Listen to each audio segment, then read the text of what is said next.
Hmm.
All right, all right. We about to get it in 60 seconds, y'all. Right. Y'all seen the comment? Yeah, the Rod Hayes one. Yeah. Rod Hayes says conquistadors were dirty Moors led by Pedro and Negro. Hold that Yeah, that thought. was the Wait, huh? hold that thought. Hold that thought. We're going to kick Okay. it off in 1 minute. Okay. Oh, what am I talking about? Peace and love. What I know what to do. What's popping? What's cracking? We already live. I forgot. Yeah. Okay, so yeah, we can address the comment. Yeah. I mean, we got dirty Moors and dirty everybody on each side. What's the problem? For me, when you're talking about Cortez, DeSoto, and I'm talking about like Yeah. I'm not in denial. You know what I'm saying? I know there was some melanated forces within those invasions. You know what I'm saying? But Right. I can't that's like just to say that the conquistadors as a whole were dirty Moors. Okay, let's say it like this. You have some amalgamated Moors, you know what I'm talking about, and then some, more Moors and more Moors, you know what I'm talking about? So You got straight boards, you got crooked boards. Whose show that was? Cujo's show. The same thing when the brothers was trying to iron out this other brother about, right to travel and everything. Hey, you got a right to travel. Let me give you a prime example. Down here, the brothers ride their, they their vehicles, the automotive vehicles. They what do you call that term they use? you talking about Private, ATVs? private, yeah. The private whatever. Conveyance, or you saying that Yeah. are they traveling within their sovereign capacity? Is that what you're saying? Or are you talking about something else? No, exactly. Check this out. They don't have a license plate on there. They don't have it registered from what I know. You know what I'm saying? You got to get it registered. But you don't have to show all that because what? They come in numbers, big numbers. So one day I was on 71st Street and 19th Avenue, and I couldn't move for about 2 or 3 minutes. Why? About 300 vehicles, bikes, ATVs, off-road bikes. They was just coming. It was so many of them. I was like, I got goosebumps.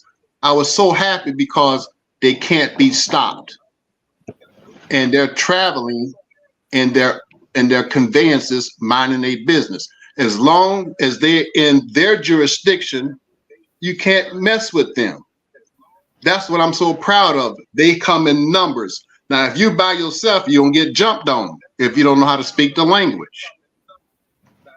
And I love it. So I was at my cousin's funeral one day, and they have what they call an escort service.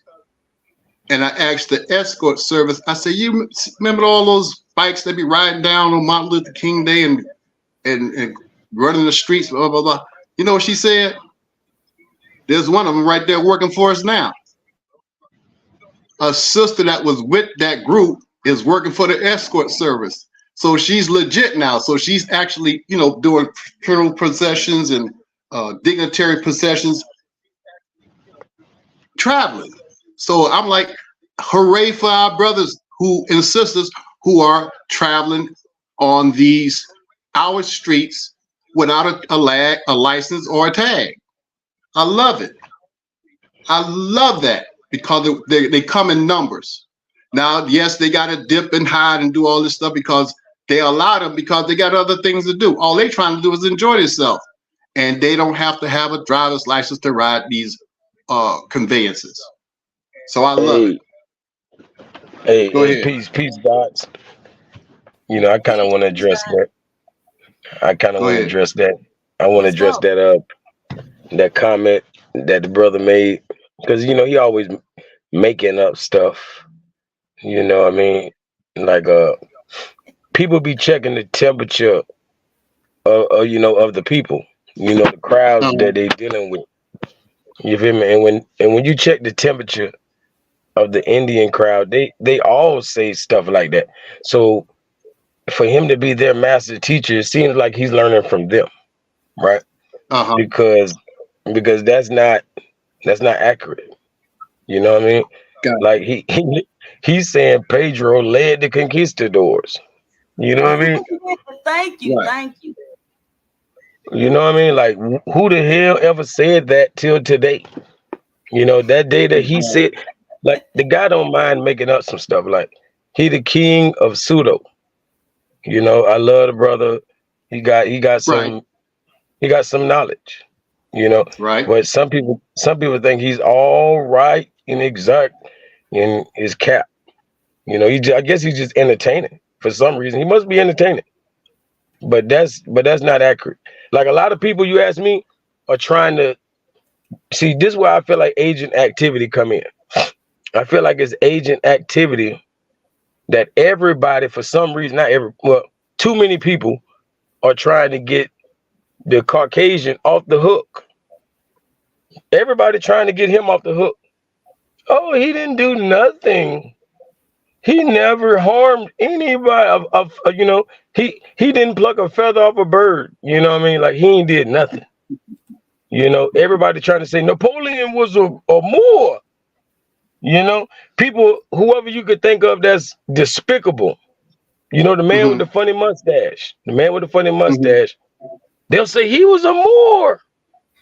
You know, they doing it intentionally, man. They literally trying to get this European off the hook.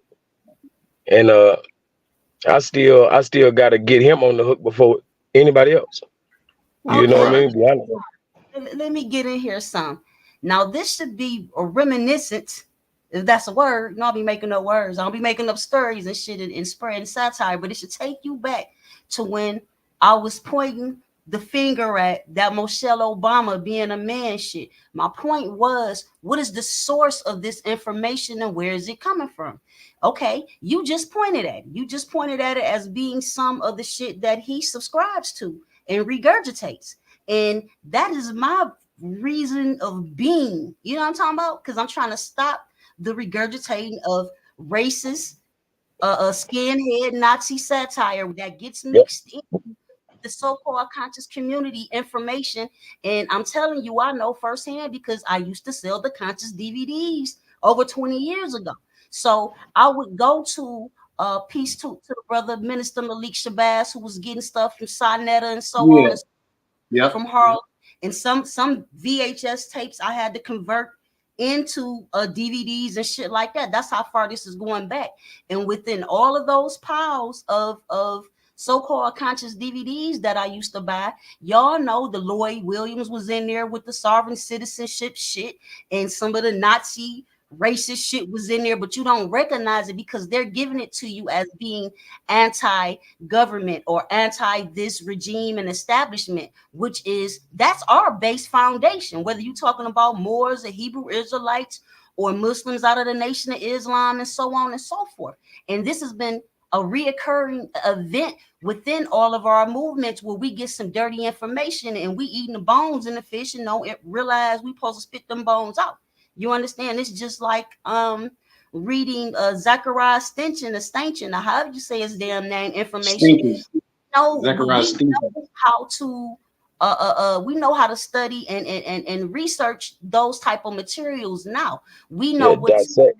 relative to our ancient cosmology versus what is not. And that goes with all of this information. You have to, most of the shit, we're not getting at first hand account anyway. You understand? So the things that I do stand on, you can't contest. You can't contest it. You understand? Other things sometimes you may hear me say alleged or allegedly. So again, a word we need to begin to use because there are so many people, you understand, that are seeing and listening from TikTok to whatever nowadays. This is what people do. They hold on to their phones and their tablets or whatnot, and in their leisure time, this is what they're doing. You understand? And the average person, which we are not, you know what I'm saying? We have a foundation of scholarship. But the average person doesn't do that. They're seeing this and damn, Diddy is guilty of everything and everybody is guilty of anything. And you know what I'm saying? If looking at mainstream media, you know, they tend to follow that narrative. True. He's on a lot of, you know, podcasts and everything, and everybody's trying to get that dollar, and I got no problem with that, man. And to shock the people, you got to say sometimes some off the wall stuff just to get their attention, or because you have some people that are slow because they don't want to do the research. They just want to go online and watch people battle or debate with information. And most of us now, some of us we have the research, we have the knowledge. It's been so long that you move on to a different status of knowledge. Back in, like you say, back in the day, we was doing the DVDs and going through the Black's Law Dictionary, going to the library, the law libraries, all of that stuff. Well, I'm not in Detroit anymore, and I don't go outside that much because they crazy down here. They drive crazy, and you can get snatched up and picked out. This is a third world country down here in Miami. I don't know about in Tampa, but they crazy down here. So I try to stay away from that stuff as much as possible. And whatever I have in here, I try to combine it together. But they're on these podcasts. They're controlling the narrative. And when you go on a lot of podcasts, everybody wants a piece of that meat. And so he has his history in his mind. And I understand what he's saying. He's trying to do oral history because he's getting it from other people by word of mouth. And we have the same thing, but you don't say things like dirty. We have that. We have dirty cops. We got dirty this. We got dirty everything. We've got clean this and clean that. Come on, man. Sun up, sun down. Moon up, moon down. What are we talking about here? Yin yang. So we have some good. Now I had something on my laptop that I wanted to pull up to let these people know. The word Negro is in parentheses here, saying men, women, and children, because they was trying to exchange the Negroes, which are Moors. So I have it in red writing, exchange for Moors in parentheses that says Negroes. So everybody that keeps seeing Negro, substitute it for Moor or Moors. I got, and it was, and the title is, if you want to look it up, it's on page 111, Slave Status in American Democracy. Slave Status in American Democracy, page 11, line 1, 2, 3, 4, 5. Line 5. Look that up. So we can squash all that crap. And I got some more stuff after that. But yeah, you know, that they want to shock you so they can get attention to get those likes and views. Go ahead. Yep. Gaslighting. All right. Let me set it up. Yeah. Let's get here what we came here to do. You know, let's talk about LaFleur, you know, home of the Hurricanes and the Gators and the Seminoles. Now I'm talking about the Heat, home of the Heat. You know what I'm saying? Home of the Buccaneers. You know what I'm talking about? I'm saying a lot of the Buccaneers. Yeah, they was bucking some nears up there, and where the brother is up there, they was Buccaneers. There was some pirates up there, bro. Yes, sir. See, he's over there in that Fertile Crescent. Yes, sir. The Trigger City. The Trigger City, you know, Florida. You're gonna have to educate me because I have just a little bit of knowledge of what's up there, but not all of it. So you're gonna have to educate me some more too. Yes, sir. Same with you, brother. For real. Okay. Like I know about Miami. You know, I know about Miami a lot, but I definitely have. I ain't even really been down there and enjoyed myself. I've been there, but I haven't, really hung out. Right. Any and every time I went to Miami, I had a ball. You know what I'm talking about? It was never. But everybody that comes to Miami, they go through Liberty City, Coconut Grove, Opal. Matter of fact, what's your boy name? P. Diddy. He was in Opalaka. That's the executive airport where all the private jets go out of. That's where he was at that moment when they was searching his property or what have you. Yeah, Opalaka has Arabian architecture down there. I think it was in 1924. This Albion European guy was doing some architecture. He started doing the Arabian architecture, and most of the names over there is Moorish. Ashwan. Yeah, you know what I'm saying? Yeah, brother. If I could just add that if you go in the Library of Congress and look up Moorish architecture, or even if you just Google Moorish architecture in America, you'll see that Miami has the most Moorish architecture in North America.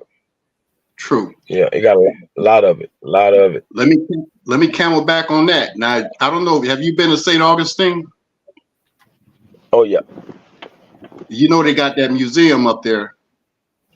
And what is it? Let me see what I got. I had a picture I was going to show you. It says Saint Benedict Catholic Church, the Moor. Saint Benedict the Moor Catholic Church. That's in St. Augustine. So you know what I'm saying? Yeah. I'm about to put it on the screen. All right, cool. Hey, I was just gonna say, look up Saint Benedict the Moor School in Tampa, Florida. Oh, you got that? Saint Benedict. Okay. Yeah. There was a school for Moors, and like I'm talking about only Moors. All of the students were Moors, right? There you go. This was during Jim Crow, when it was illegal to teach another nationality, right? So people don't know that. Like that's my favorite law in Jim Crow, right? People be like, "What? You got a law that you like? You got a Jim Crow law that you like?" I love this law because it says that no nationality can teach another. You feel me? Like if we would have stuck to that, if we would have stuck to that, we wouldn't be in this problem. We wouldn't have to be in this predicament. You see that? You see what you got there, sister? Mm-hmm. Yep, that's the headquarters right there. Matter of fact, me and me and number one was down there. He came from Detroit. He was going through South. I think he was going to South America back at that time. We took the tri-rail and we stopped and took some pictures of that, man. Yep, that's the architecture right there in Opalaka. Yep, all of that. Yep, that's it. City Hall. It's about to open up all the way. Hey, see, watch this. See, I'm gonna tell you something else they like to leave out is the fact that in Mexico, like what architecture is famous in Mexico is the Pueblo, right? But the Pueblo is literally Moorish architecture. You know, anywhere in the world you find Pueblos, you find Moors. I'm talking about that's Spain, that's Africa. Like you find Pueblos in all these places. But we think it's Mexican. It's not. It's not Mexican. So you're saying that they put the mestizo face to make it look palatable for them, and when we put the dark one in, they don't want to see it. So this, like you say, it's their history, and they leave us out most of the time. So we got to search out for ourselves on here, basically. Yep. Man, that's so beautiful. Pablo. Pueblo. Okay, so I'm about to ask there you go, right there. I don't say it's no stupid questions, but you say Pueblo. Pueblo. You just had. Right. So it's as Google. The name. As Google is Pueblo Moorish architecture. Okay. Hold on. Yeah. I have a question. Okay, you know the name Pablo, right? Mm-hmm. In the place. Is there a relation in between the name and the place, or was that a different pronunciation of it? Just like if I was speaking Spanish, and instead of saying in English Robert, I say Roberto. You know what I'm talking about? In Portuguese, I say Umberto instead of saying Robert or Roberto. So I'm just asking the Pueblo. See, I can't even say it right because I'm so used to saying Uncle Pablo. You know what I mean? I had an uncle named Pablo, and the cousin named Saramata. XI is how it start, how you spell it. Saramata. It sounds like a S, but it's XI. That's why I'm asking about the place Pueblo versus Pablo. I mean, is that just a different way of saying it? Hey, hey, you already know what Moors say. You know, vowels are interchangeable. So, you know, the U and the Yeah. E, yeah, that U and the E can be substituted for the A. You know, like people think, oh, you have to put two. You don't have to put two of anything. You can add or take away. Like we don't need the vowels at all. So obviously it's the same. All right. That's It's a reason. for instance, check this reason out. I wanted you to say that, so we can carry on. Yeah. Okay. Check this out. Tallahassee, take the T off. What do you have? Allahassee. Yeah, I they mean know Allah. Alabama. Yeah, You know what I'm Allah. saying? Yeah. They do this stuff on purpose, but we have to be brave enough to say no. Take the T off, man. Even the T is important because that's the cross of Christ. You know what I'm saying? But in any event, yeah. The tar symbol. There you go. But you know, it's just signifying like the, but you know, people don't give the word the any credit. The means God. You know, There that's you where we go. get, you know, theo and theology. Yep. You know, just the word the alone means God. So like you saying, that capital T alone, that T by itself signifies God. That capital There you T. go. There you go. The I and the H. Yeah. So Like even the Ankh symbol is the tar and the omega symbol. When you put the omega, which symbolizes life, that's why the Ankh symbolizes life, because it's the omega symbol, which is what they use to cut the umbilical cord. So at birth, we talking about life. We talking about at birth, they use the which we omega also symbol. Yeah, you know, ain't nothing we talking about pseudo. which we also call the cable tow. We also call the cable tow and the Navy, naval. You know, now boom. That's real. But That's real. yeah, go ahead, sir. No, I'm What saying you you. was Hey, just telling now me you to look want up? Calico. You told me to look up something. Pueblos are Pueblos Moorish architecture. Yep.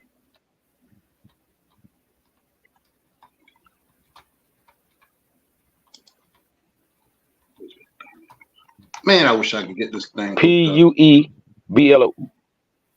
Yeah, I got that part right. I'm trying to take this Arabian word out right quick.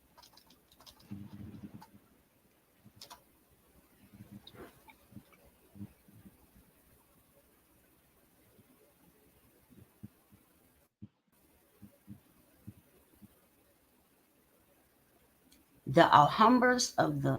Okay, let's see. Yep. Yeah, you're gonna find that Pueblos are everywhere. Pueblos are all throughout Spain where the Moors were. Pueblos are all throughout Africa where the Moors were. Pueblo, anywhere you see a Pueblo. Like people think mounds are only in America, only in America. But you can find mounds anciently all over the world, all the way to Australia, Asia, Africa, all of these places, Scotland, all of these places had mounds. So who are the mound builders? Let's wake up. We were everywhere. Like people just want one place, Right. unless you're a Moor. Moors know what it is. But I'm just saying, if you ain't a Moor, you just want this you want one place, wherever that is. You will love one place. And you can't be in one place because it also means navigation. So you navigate the circumference, and this whole sphere. You know what I'm saying? The whole global. It's like you can't inhibit me. You can't inhibit me just to one specific place. You know what I'm saying? We are all over the place. I tell people when it comes to the word indigenous, indigenous means to the planet, because Okay. we're not plants. We're not planted. You feel me? If we were a plant, being indigenous would mean to a specific land. You know what I mean? But for us, we are people. We're not There you planted go. to anywhere. So indigenous means to the planet. That's why you find all indigenous people around the world, are melanated people. There you go. Yep. And when somebody asks the question, where your people from? What do you mean where our people from? Come on, man.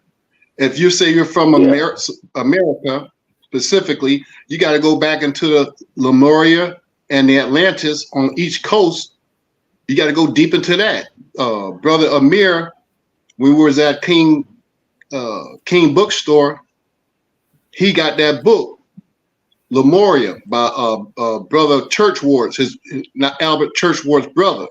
And he will not let me read that book. It has some powerful knowledge in that book. It called Lemuria, just says land of Lemuria. And we was on the West Coast and we're on the East Coast. So if you're saying where you come, just say Lemuria and Atlantis. You could squash all that other stuff, you know what I'm saying? Yes, sir. So when people say, I'm Indian, no, you're Lemuria from the West Coast. You're extreme West. You're Atlantean from the East Coast. So I would say I'm Floridian, but my mom, her mother, great-grandmother came from Georgia, came down to Florida, settled in, Madison, Florida. My dad from Cat Island settled in Coconut Grove in Pompano Beach, where they call it the sticks, where they had those houses on sticks right in the water, and Carver Ranches. They had property in Carver Ranches. When that dude Flagler was building the railroad tracks back in the day. Yeah. So like I said, we've been back and forth, seafaring people doing business. Maritime business, the Caribbean people or the Lucayan people or the Arawak people. Yep. So you got to go deep. Yep. Hey, deep, brother, if I could add, another name they like, that we're associated with is the word Berber, right? Yeah. And we know the Berber people, right? Northern Africa. I mean, yeah, all of that, right? These Berber people is also called Berber, right? And we know that the letter B predates the letter P. Like the letter P stems from the upside down B, that lowercase b. So It's just, they just inverted it. You know how they do things. So So we get the letter P from the B. So these Berber people in English are the pepper people. You feel me? See, that's why the spice, that's the spice route and trade route, was associated with these Berber people, these Moors. You feel me? And we had spices from around the world, but they want us to think we didn't go nowhere. Okay, we just did tobacco and sugar. and there's no way we can do that unless we made it to this part of the world, which they don't want to admit, But we had the tobacco, we had, all of these spices from around the world. Like that's what the Berbers were, the Berber people. These Berbers were the pepper people. They were the pepper people. And I ain't gonna lie, I learned that directly from a Berber sister, a sister that I know that's Berber. Okay. That's what's up. And so in one of those old videos that we had, I keep telling people we had our own beach, but when we were so-called separated, we had a little enclave called Virginia Beach. I think it was a place where they used to bring the so-called Moors, bring the Moors or slaves or Negroes back in the day. They used to bring the Moors right there because they had these wooden planks going all the way out where the ships would dock at, and that's where we had our little beach enclave. We had a little train that used to go around the park. What's the other thing called? The little horsey thing that goes around in circles. I forgot. Carousel. We had the carousel. Yeah. And it was all black. And I loved it. Now they see where the wealth is at, and now they took the Virginia Key Beach, let it go down, and now Dade County has taken possession of it, and now it's a historical site now. So everybody's got their hands in the cookie jar instead of and without us in it. So they put the politics in it now to try to make money off of it. Now you got to pay to go to the park now. Hey, brother. So it was our own play. Go ahead. Now I'm just gonna say, not only do they have their hand in the cookie jar, but they cookie monsters, man. For real. So everything that we like right now, Coconut Grove was predominantly black Bahamians, so-called black Bahamians or Moorish Bahamians. And now they've taken that and made it historical for everybody now. It's more rainbow now than anything. You know what I'm saying? Fisher Island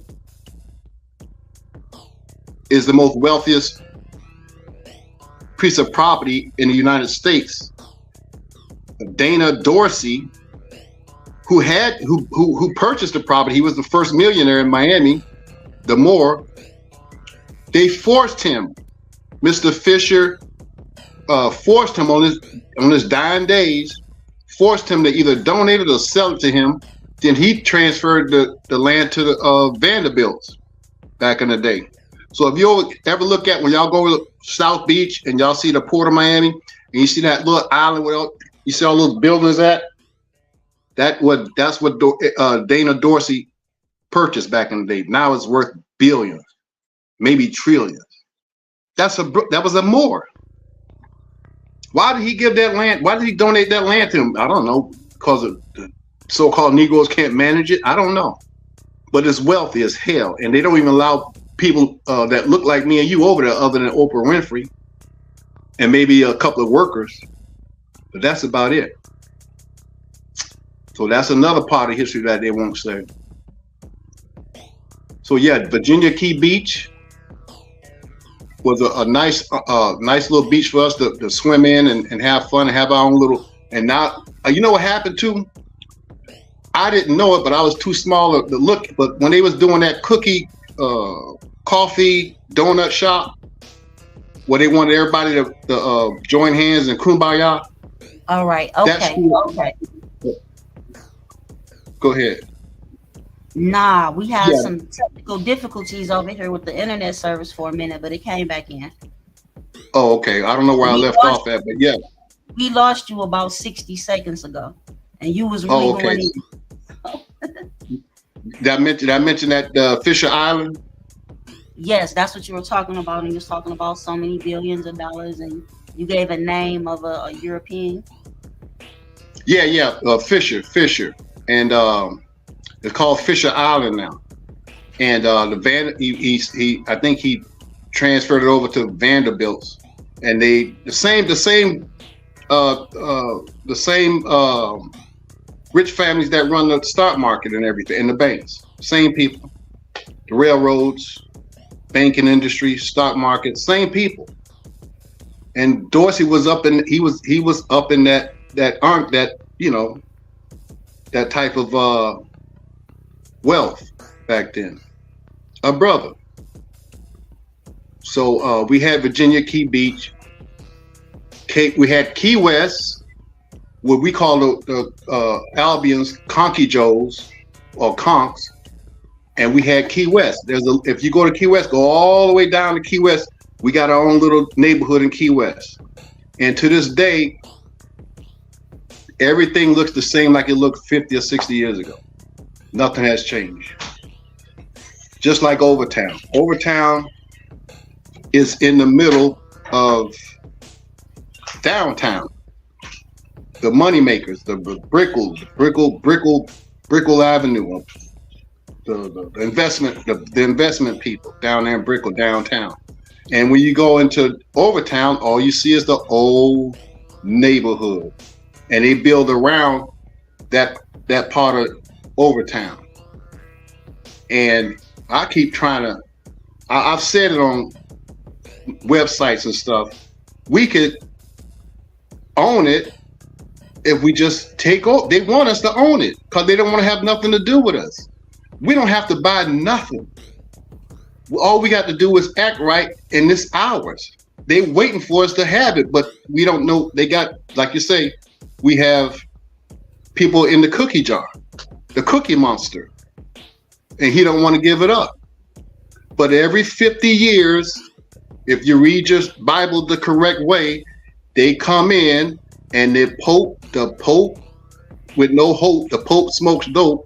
He gives them power to grab property because it's all Catholic owned, so-called. They own the whole freaking state, man, damn near. The Catholics. It's predominantly Catholic here. And so I want us, if we, like you said, as a revolution, it's got to be a revolution. And if you don't know how to do the revolution, we're going to have to show it to you. Some people are going to have to, some of us going to have to go. We're going to have to hold posts. We're going to have to say, hey, you're not allowed in here, and you got to pay taxes to come in here. Our town, if you got to make it your town, it can't be the city of Miami, and it can't be Miami-Dade County all the time. It's got to be Overtown. It's got to be Liberty City. It's got to be Brownsville. It's got to be Opelika. It's got to be ours. And you don't have to pay for it. It's already yours. It's already ours, basically. So when I saw them brothers riding on their scooters and stuff, and I'm like, these brothers know exactly what they're doing. They come in numbers. We don't come in numbers because they got us scattered and they got us divided. So we can't actually come together as a force to get what we need to change this narrative, this paradigm. Next. Now I want to talk about some of these creatures from down there, like preachers. Creatures. Oh, creatures. Yeah, like Swamp Thing. Like Swamp Thing. Man, let me tell you. I'm up here in the D, and we got shit like the Rain Man, Bloody Mary, projects down here built on top of ancient cemeteries, and people open their cabinets and they say they see little Indians running around in the cabinet. I grew up with all of this shit in Detroit, right? So when we moved to Florida, I'm seeing baby, that looks like a baby dinosaur dragon or some shit. Like, what the fuck is that? What is that? On top of alligators, on top of the largest turtles I ever seen in my life, on top of wildcats and what they call field rats and snakes and y'all got mosquitoes year round and all the creatures is what I'm talking about. Hey sis, I just asked Amir last night, like does he know what a manatee is? I guess a lot of people don't know because they only in Florida. Yeah, you know I know. Yeah. I'm talking about a manatee. You know, they call them a sea cow because but literally they related to the elephant. They're the cousin of the elephant. Wow. Yeah, and they look like walruses and stuff, but they're not related to the walrus at all. I've heard about that. Yeah. I'm trying to tell you. And you mentioned that that algae, whatever that algae is, that bacteria that's killing those swordfish and fish down here. Something strange about that, man. And it's only killing a particular fish, mainly the swordfish. That's some crazy stuff. What I was talking about, and I sent it to you. They can't figure out what's going on. Right. Well, I looked up some stuff and damn, I wish this thing could be working. I looked up some stuff and it has a weird name, and it was saying some type of bacteria or algae. I'm sorry, algae.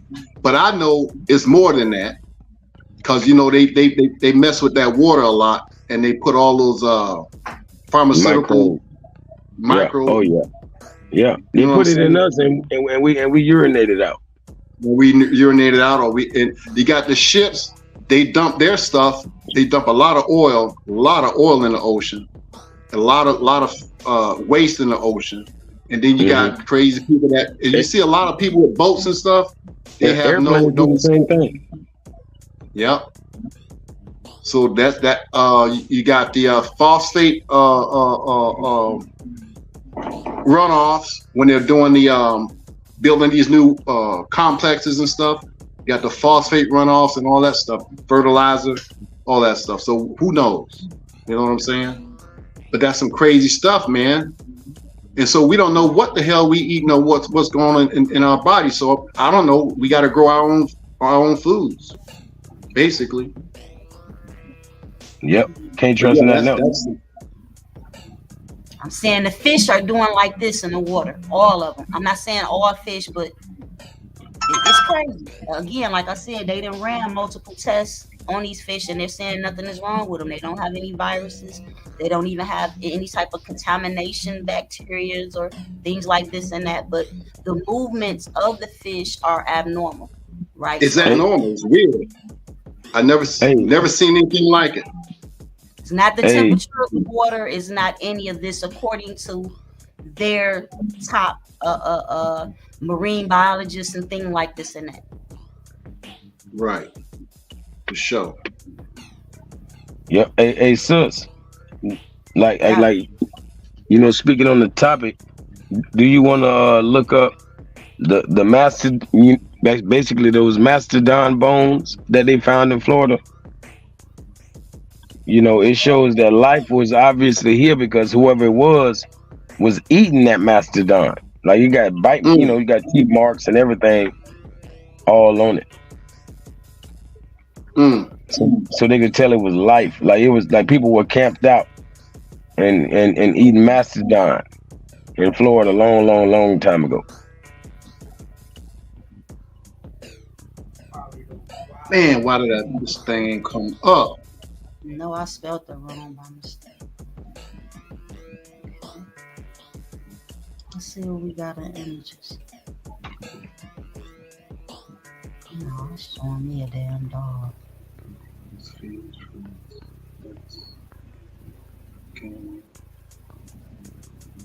How you spelling that, D? Mastodon, Mastadon. Oh,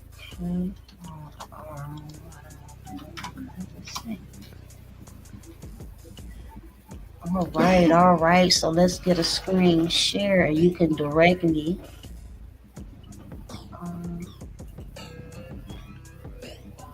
Is that? Is that? Okay, here we go. Boom. Okay, so I see mastodon bones excavated from Wakula Springs. Depth of about 190 feet. The fossil remains of mastodons are in full view along with other fossils. Okay, so were there mastodons in Florida? Or mastodon? I guess that's the plural version without an S. Visitors to the Florida Museum of Natural History are greeted by 14-foot tall, 16,000-year-old Colombian mammoth discovered in Osceola? Osceola. Probably. Let me see. I ain't looking. It's Aucilla River. Osceola. The museum also displays an American mastodon found in the same river deposits as the mammoth. Okay, so let's see what we can do with some images. Right quick. Man, as far as America goes, all life started in Florida. Which takes me back to the fact that I've been calling Florida Africa since 1988. And I know a Yeah. lot of people gonna get their panties in a bunch. You know what I'm saying? Because right Yeah. Yeah. now, About that word. Yeah, they hate that the word. debate has been, yeah, because the debate is, which continent is more ancient, than the other, and all of that. And I kind of bypass all of that because Hmm. nobody predates us anywhere. So to me, that proportion doesn't pretty much matter. But I do acknowledge the fact that once upon a time they was calling this whole plane Asia. Once upon a time, a particular people who believed in a particular way called all this shit Akibulan or Africa. You understand? It is what it is. But again, y'all got them creatures down there, and those creatures spread across to what we are currently calling the continent of Africa. So it is what it is. Like this, I'm in North America just like y'all, but it ain't no gators and shit like that up here. You know what I'm Yeah. saying? Yeah. And we know, Boy, although can you there are imagine? right, although Look. there are it is a rich amount of culture that can be found by way of artifacts up here, and you know what I'm Yeah. saying, Yeah. in North Yeah. America, from the Serpent Mound to whatever mound that is at Yeah. Rouge Park in Detroit, where we go and where the Washita used to perform their matrimony ceremonies. You know what I'm talking about? And Hmm. Aline Bay, Dr. Aline Bay used to go up there and he'd do his Tai Chi and Kaki. And you know what I'm talking about? Like, yeah, these are ancient grounds as well. But it just Yep. seems to be the preservation, in the South is way more different than what it is up here. Hmm. Yeah, Hmm. yeah. South Yep. of the equator. Yeah. And what I was just gonna add, basically, like Florida has the same crocodiles. Like Florida has the same crocodiles as the Nile River, right? Like Florida has the exact same soil as Africa. You feel me? So if life is conducive enough to start in Africa, it's conducive enough to start in Florida. Yep. You know, seriously. Hmm. Yeah, so we got a lot to learn, especially finding out that the camels are indigenous to the Americas, not Arabia, not Yep. Yep. Kemet. Yep. Camels are actually indigenous here, and I think I know we showed it a couple years ago, but we showed it a couple weeks ago as well. Yep. The Camelops. You know, you put the OPS on the end of the word camel, and that was the elder. You know, to what we call a camel.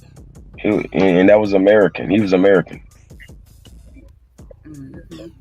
So when they start talking that story about, well, the reason you find certain monkeys over here, in the Americas is because they built a raft. Now the monkeys can build a raft and come over here Yeah. thousands of fucking years ago, Yeah, but, but we just we was in couldn't. one fucking place. Yeah, we couldn't. The monkeys sailed over here. They'll tell you that. I done seen all kind of stuff lately. They saying the monkeys sailed all the way from Africa to the Amazon and stuff. I'm like, but we Hmm. didn't. But y'all saying we didn't. You know, like if anything, we brought the monkeys on the ship with us. You know what I mean? For real. Yeah, we see the comment. Peace, and love. You know what I'm saying? You got some elders in the building. You know what I'm talking about? Like, we could talk about poverty point if you want to, brother. You know what I'm saying? I'm one of the old school Washita Moors. I'm not one of the new people that's blocking everybody. So we know what it is. We know exactly what it is. And yeah, and one thing about that date thing, everybody like to do. We don't know how old this stuff is. You know what I'm saying? People going off a Google search. You know what I mean? Only. That's the only thing they go off of. And I'm then they saying act like, it's not to cut your wisdom, but you know what I'm saying. If you a true researcher, you're even gonna get caught up in having to rely on their carbon dating by way of their archaeologists and mhm, anthropologists and things like this and that.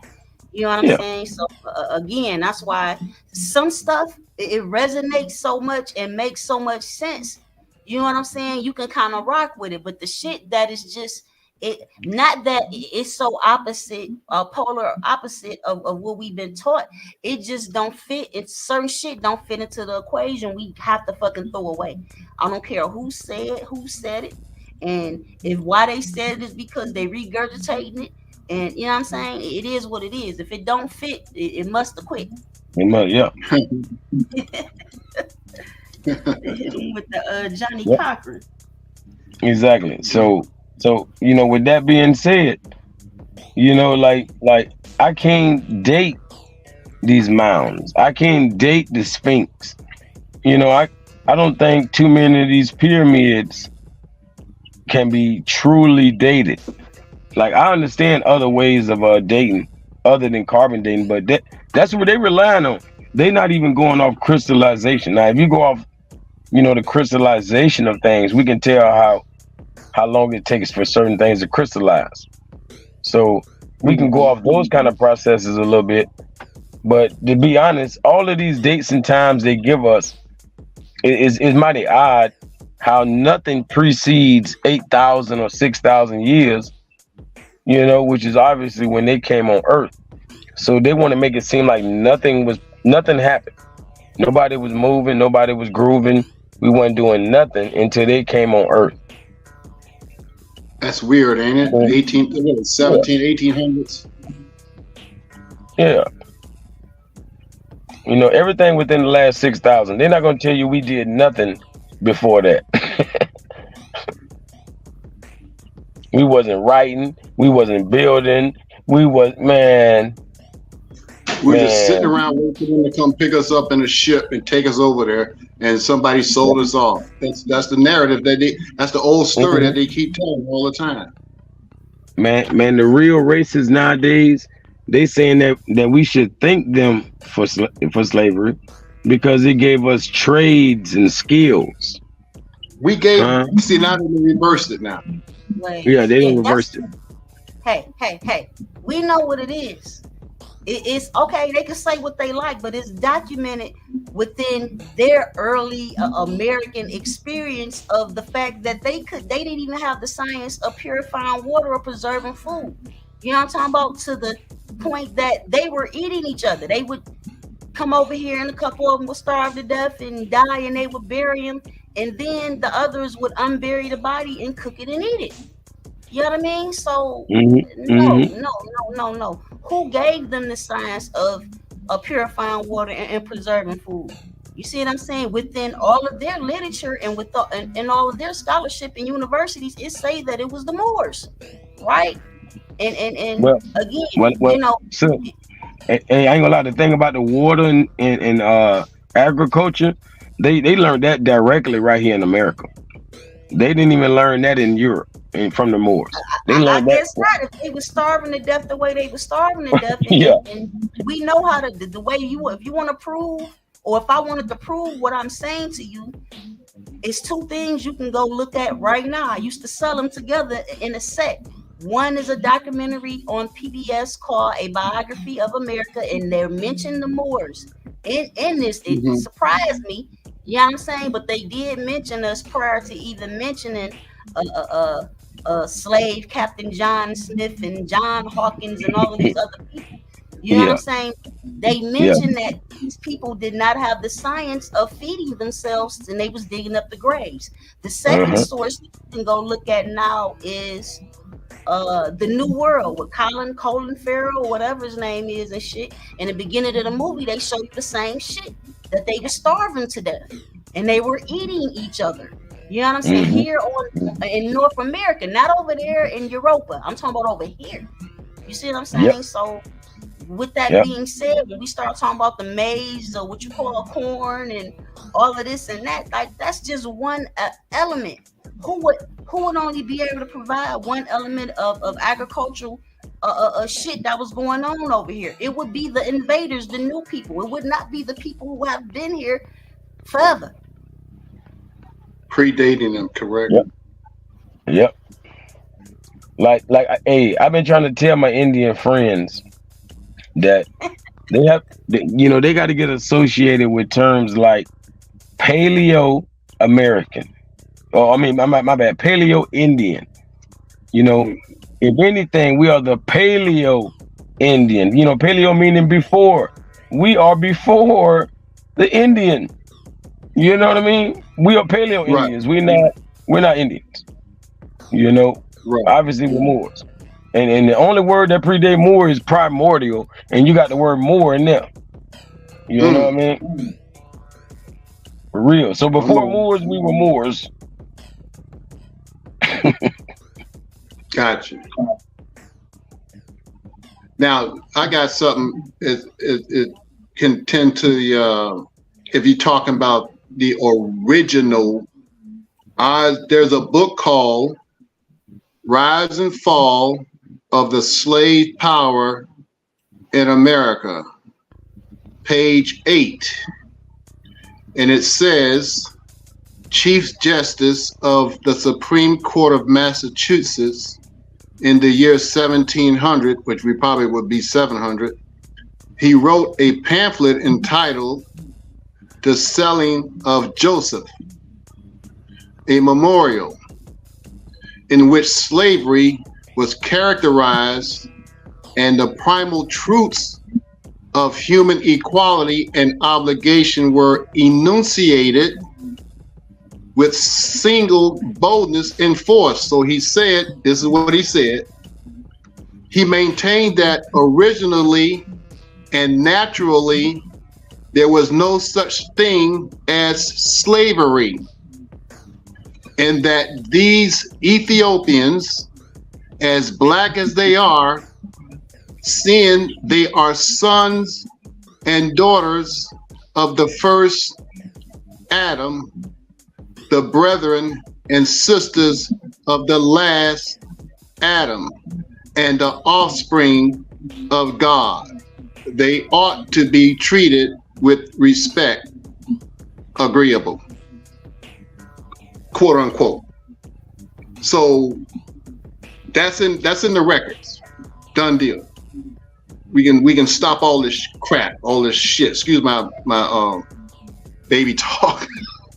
But it's in the records. We are the first and we are the last. Now, if you take it, how they say, allegorically, you can put it into where we at as far as the Ancient of Days. Same thing, because they're gonna have to admit it. Some people put it in allegory, some people make it literally. He made it literally. So there's no ifs, ands, and buts. There's no running around this shit. Excuse my baby talk. So we are the first and we are the last. So that's now, however they want to lie about it or try to trick it around, you can't get away from this shit. He said this, not me.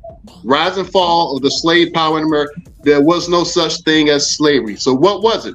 War? What was it? Exchanging of Moors as Negroes, parentheses, quote unquote. So there you go. You can look it up. Page 8. Rise and fall of slave power in America. Hey, I'm gonna say what else you can look up is that Garden of Eden in Florida. You know, it says since we definitely touching on that, touching on Florida. We could easily touch on the Ark. Noah's Ark. Didn't they say that it was also paradise? This was paradise? Yep. Something like that? This is heaven. Yeah, this is like heaven. Yep, paradise. Just like heaven. Yep. So watch this. The word paradise, etymologically, it means basically an enclosure of animals. So what does Florida have? Florida has all the wildlife. You know what I mean? And everything is enclosed right here in this, the key to America. Everything you want. Say it again. Under a dome. Whatever. That's him. That's Amir over here in the background talking crap. But like I said, y'all got dinosaurs and dragons. yeah, it's going down. I ain't lying. Real. I was riding my bike. I never rode my bike so fast in my life. I'm about 14 years old. Man, I'm not messing around. Those out there in the audience, please like and subscribe to this podcast. Please like and subscribe. Yeah, peace, Rashida, and all the other guys out there. Appreciate y'all. Indeed. Yeah, it was a lot. It was a lot. You know, like I said, it'd be so hot down there. You know, I got into it predominantly with Sarasu and Seti followers some years ago because Seti put a post up talking about some the Moors and some line MFs. He's in Florida right now, and it was like 50 something degrees or something like that. He was somewhere, you know, northern Pensacola, wherever he was. I don't know where he was at. You know what I'm saying? But again, in 1988, on a Saturday afternoon, I could come outside and the ground would be dry. Shit would be dry, but it just rained this morning when I was sleeping. That's how hot I was in Southwest Florida. I was in Charlotte County. You know what I'm saying? So just off the experience, you know, as a youth, for me, I left North America and went to Africa when I went to Florida. You know what I'm saying? That was my Okay. description of what it was. Again, based off the zoology. Am I saying that shit right? You know what I'm saying? Like it's Yep, just yep. so it's so drastically different than where I'm from. To the point I was ignorant to think that there are no snakes. Well, for sure, I've never seen a snake in the city of Detroit in my entire lifetime, Yeah, right? no, too cold, But too cold. but what I discovered is Michigan as a whole has like 60 some different species of snakes and shit. You know what I'm saying? Now, What? from what I hear, the closest you'll get to seeing a snake in the metropolitan Detroit area, I'm not talking the city, but you know, the surrounding counties and little suburban cities, is what they call a garter snake that Yeah, doesn't Yeah. garden snake. don't bite it, don't do shit. Like Yeah, I've they never can't do even seen nothing. one of those here. You know what I'm Yeah, saying? they And I live on do the remember rocks. you could go to the pet store as a child when I was little and buy a garter snake. That was the only time I seen one. But to see one like how I would see a dog, a cat, a rat, a rabbit, or some shit like that in the D, you just I didn't even never really seen a rabbit in Detroit until I moved to Southwest Detroit. But you know what? I was living near Rouge Park. I saw everything from coyotes, deer, rabbits, you name it. You name it. It was like a zoo. It's like a zoo. I was working in Trenton too. I was cutting some grass in Trenton, and I saw some snakes because she had they had like a little estuary in the back, like a little damn island or jungle in the back, and everything you name come out of that little area. I've seen some snakes. They even cut up one. I was cutting the grass. Didn't even know it. Now, Yep, why do we y'all have got multiple locations known as the Isle of Snakes, like Belial here okay. in Detroit, where we know about Chief Pontiac and the War of 1812 and Fort Wayne and all of this shit, but specifically they call Belial the Isle of Snakes. Mm-hmm. Okay. It's right off the Detroit River, you know what I mean? And then you're gonna get into how you say it, homes, Port Huron, Lake Ontario, Lake Michigan, Lake Erie, all of these surrounding lakes that that we are engulfed in the middle of right here. You know what I'm saying? But then you got your various rivers where again we know these are ancient routes that our ancestors were already involved in commerce and trade for centuries before any other whether we were talking about any amalgamated civilized nations that were civilized by our ancestors by way of Islam, Judaism, and Christianity, and later on their bastard amalgamated more sons who they took through the order of masonry by way of the long houses or the sweat lodges or what we call the Masonic lodges now.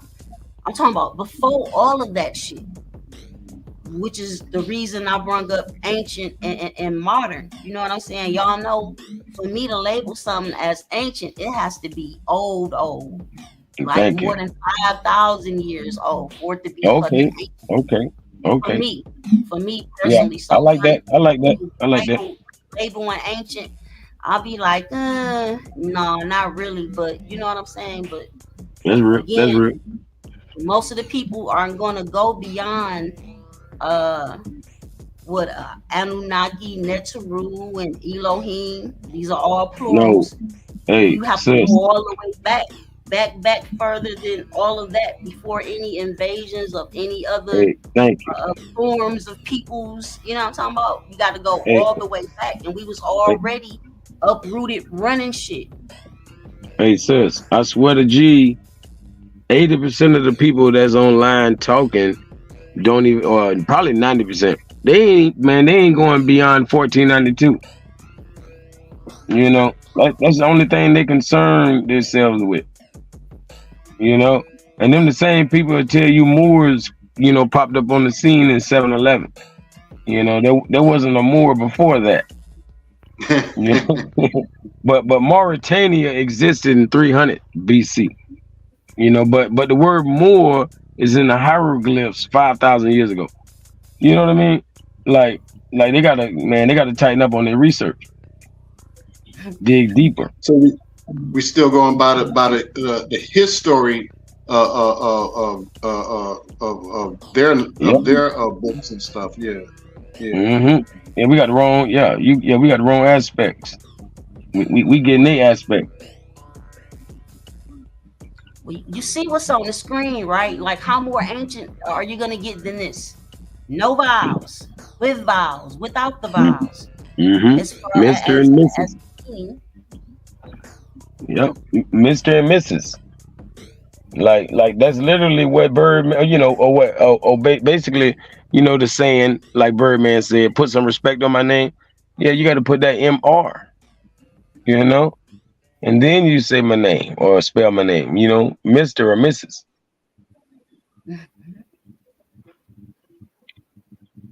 yeah, we got to do a build about that. I want to do a build on all of the so-called celebrities who, at some point in time in their careers, began to study what we stand on by He the did way it.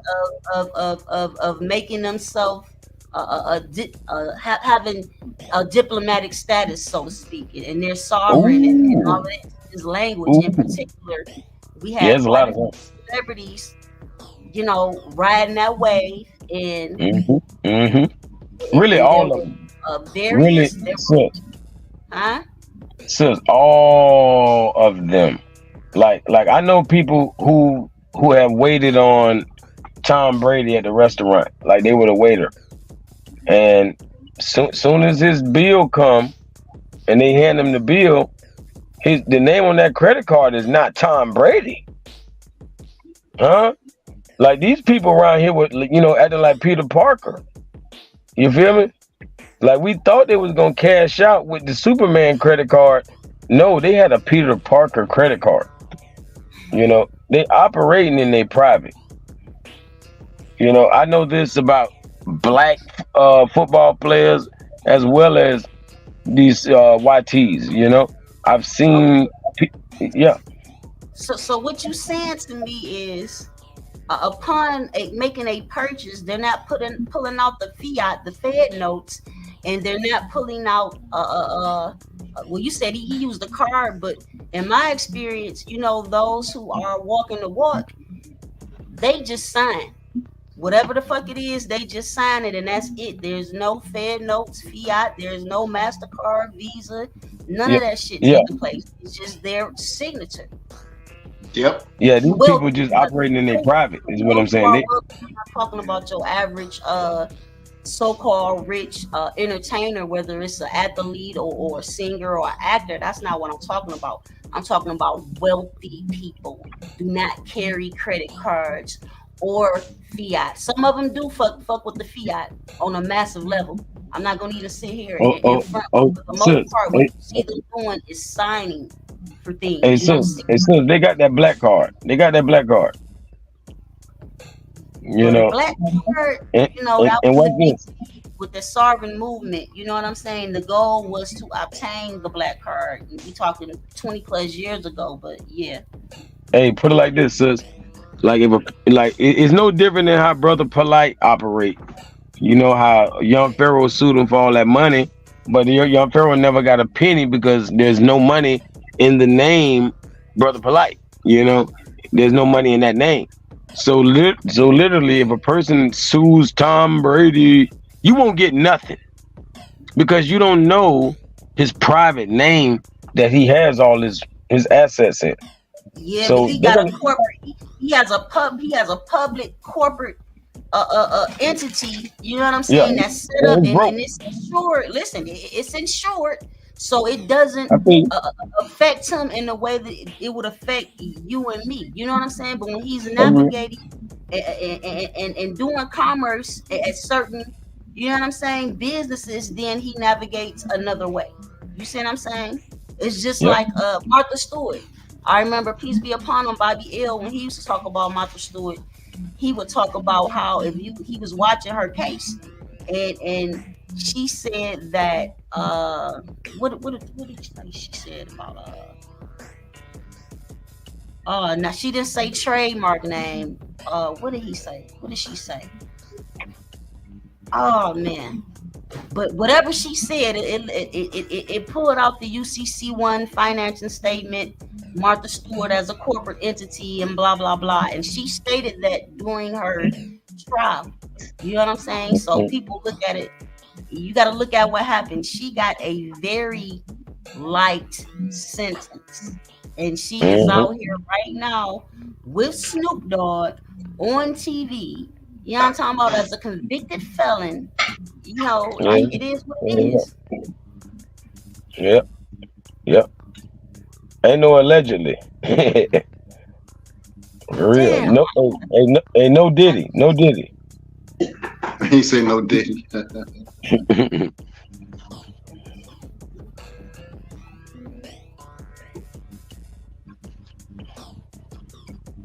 Y'all make sure y'all smash that like button out there. You know, we definitely appreciate y'all. You know, that help out the algorithm.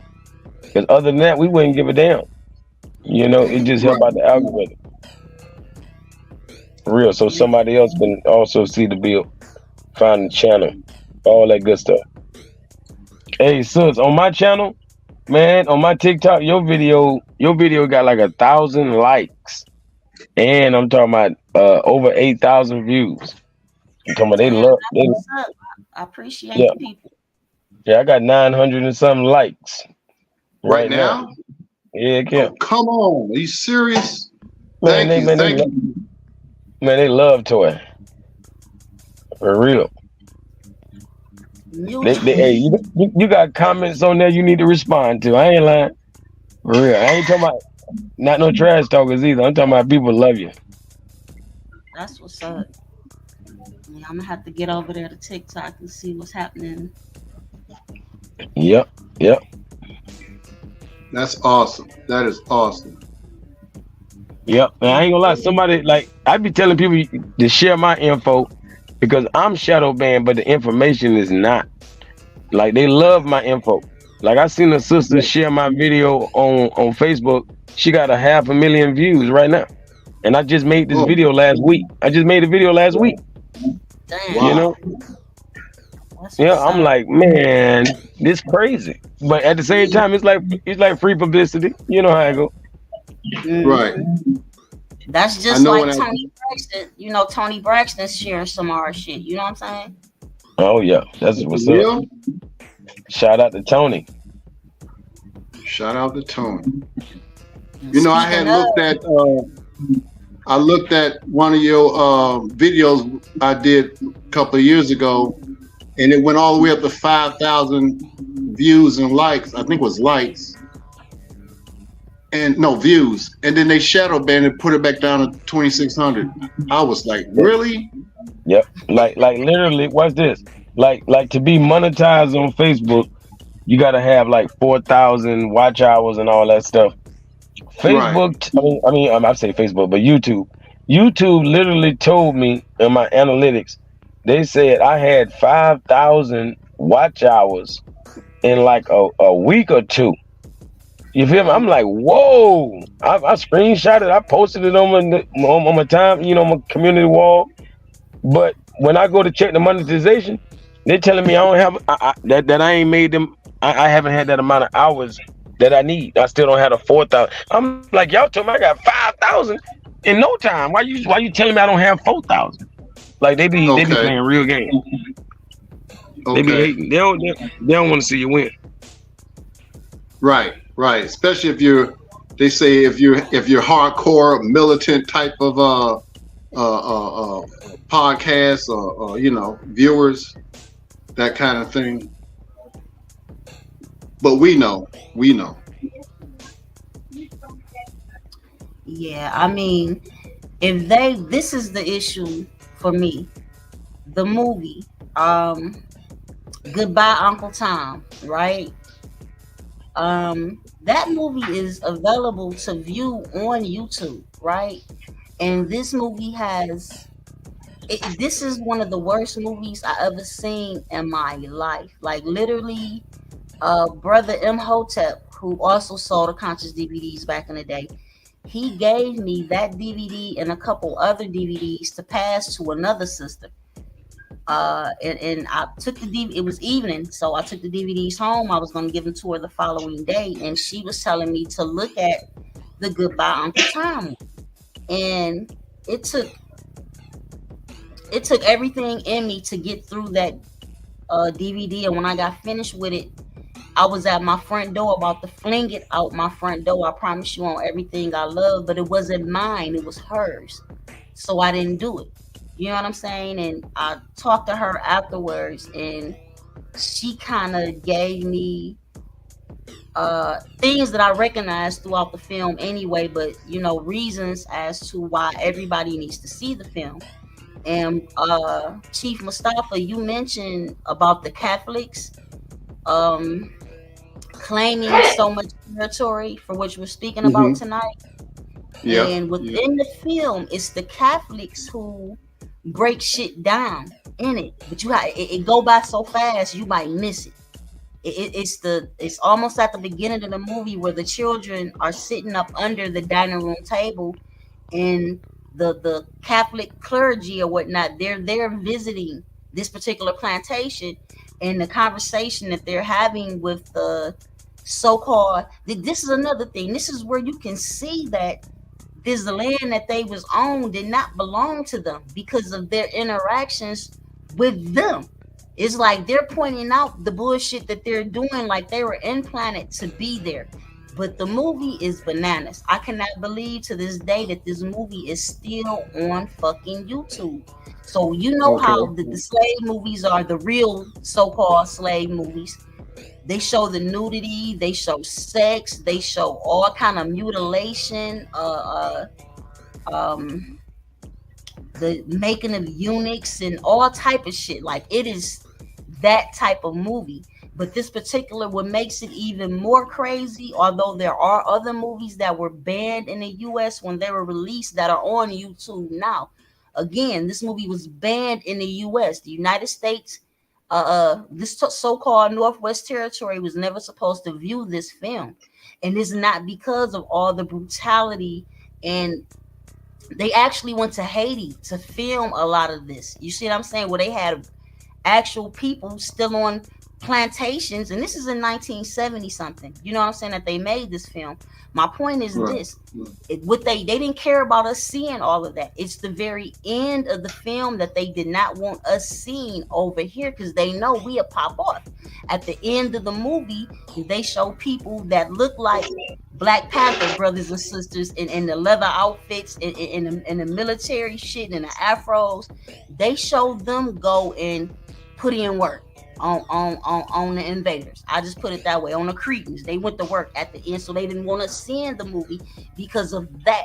And some people, their biggest reason that they would suggest that you see the movie is because of the end of the movie, how you get to see in the 70s how, kind of like, for me, you would have to watch The Spook Who Sat by the Door first, and then watch Goodbye Uncle Tom, because Goodbye Uncle Tom is brutal. That is the worst film. I mean, we got Django, we got all of this shit, but Goodbye Uncle Tom takes the cake.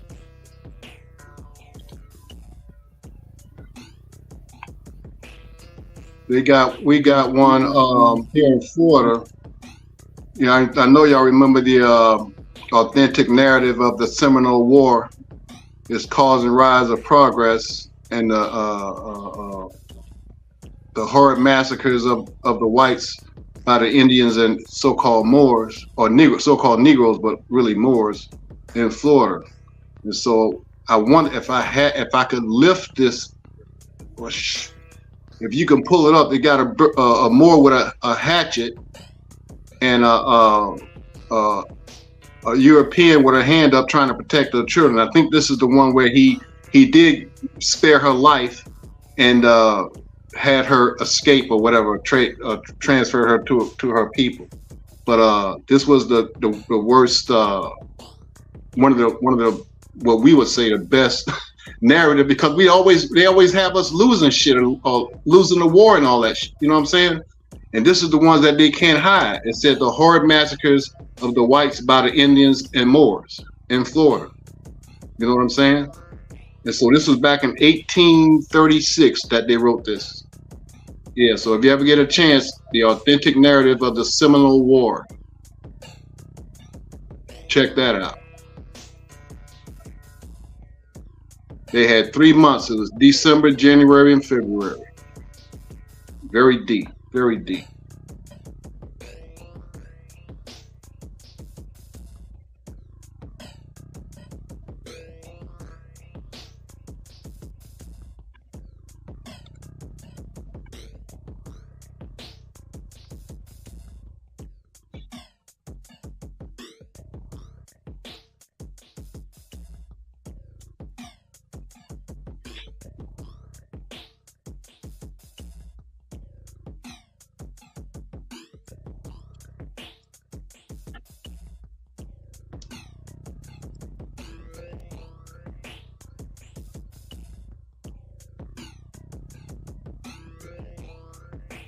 Peace. We need Sister Rashida to come in and go in a little bit on where that comment at she made. This one right here. She's throwing some heavy knowledge on the screen here. Right. I was on mute. I didn't know I was muted. I just took the mute off or whatever. But the link is in the chat. Empress, we need you to fall through right quick and put us on. And I could say bless us, because they say you don't supposed to say bless. That mean the blood curse and all. Hold on. The blood? I say bliss. I'll say bliss. Yeah. Yeah, she's throwing some heavy knowledge, man. Indeed. Yeah, I stopped being touchy about that, because I'm like, I know when we say curse and curse words and things like this and that, you know what I'm saying? Well, I got that from Sister Jaffa Bay. Jaffa Bay. She the one saying that word blessings and nice and all those derogatory names and stuff, words. Yeah. She mentioned that too. Yeah, I ain't tripping, because it's about the blood. And again, every time you're trying to manifest something or what they call a curse, you know what I'm saying? Right. You're always negative. You may be, you know what I'm saying, trying to manifest the ancestors and you know what I'm saying, to send someone a health blessing or money blessings, or you know what I'm saying. There's many different kind of blessings and things like this and that, and that's kind of where I ended with it. But wow, I don't know. She might come in and put us on. We'll see. Everybody's doing a multiple YouTube chats and things right now. Yeah, everybody's watching different chats. Yeah. Pretty much bouncing back and forth on this Saturn's Day. Yep.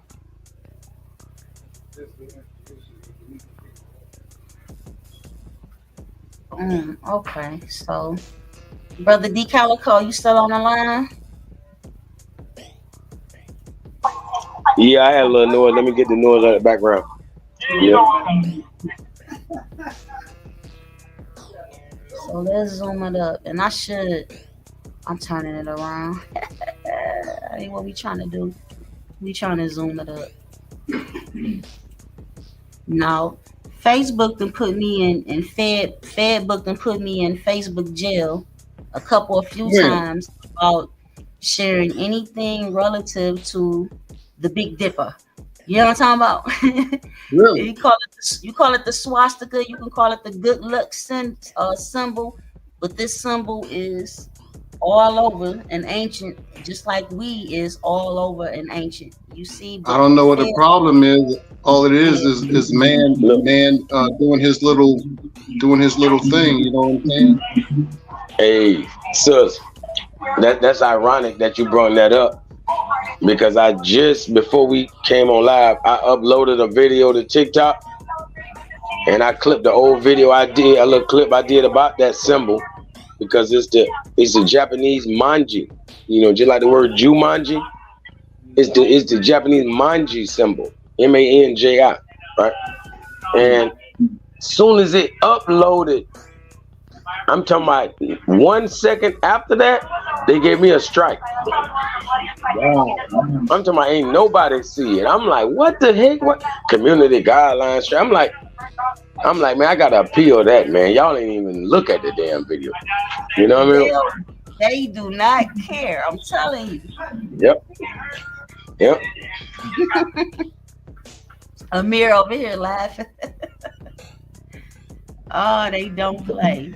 Oh my God. For real. Well, there's one thing they can't strike, and that's the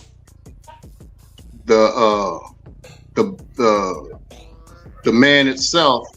If you look at my yin and yang symbol, and you see that white and dark spot on my knee, they cannot strike that. That is real, and it's unique. They might. And a lot of Masons know what I'm talking about. They know what I'm talking about, and they can't hide it. I got it on Facebook.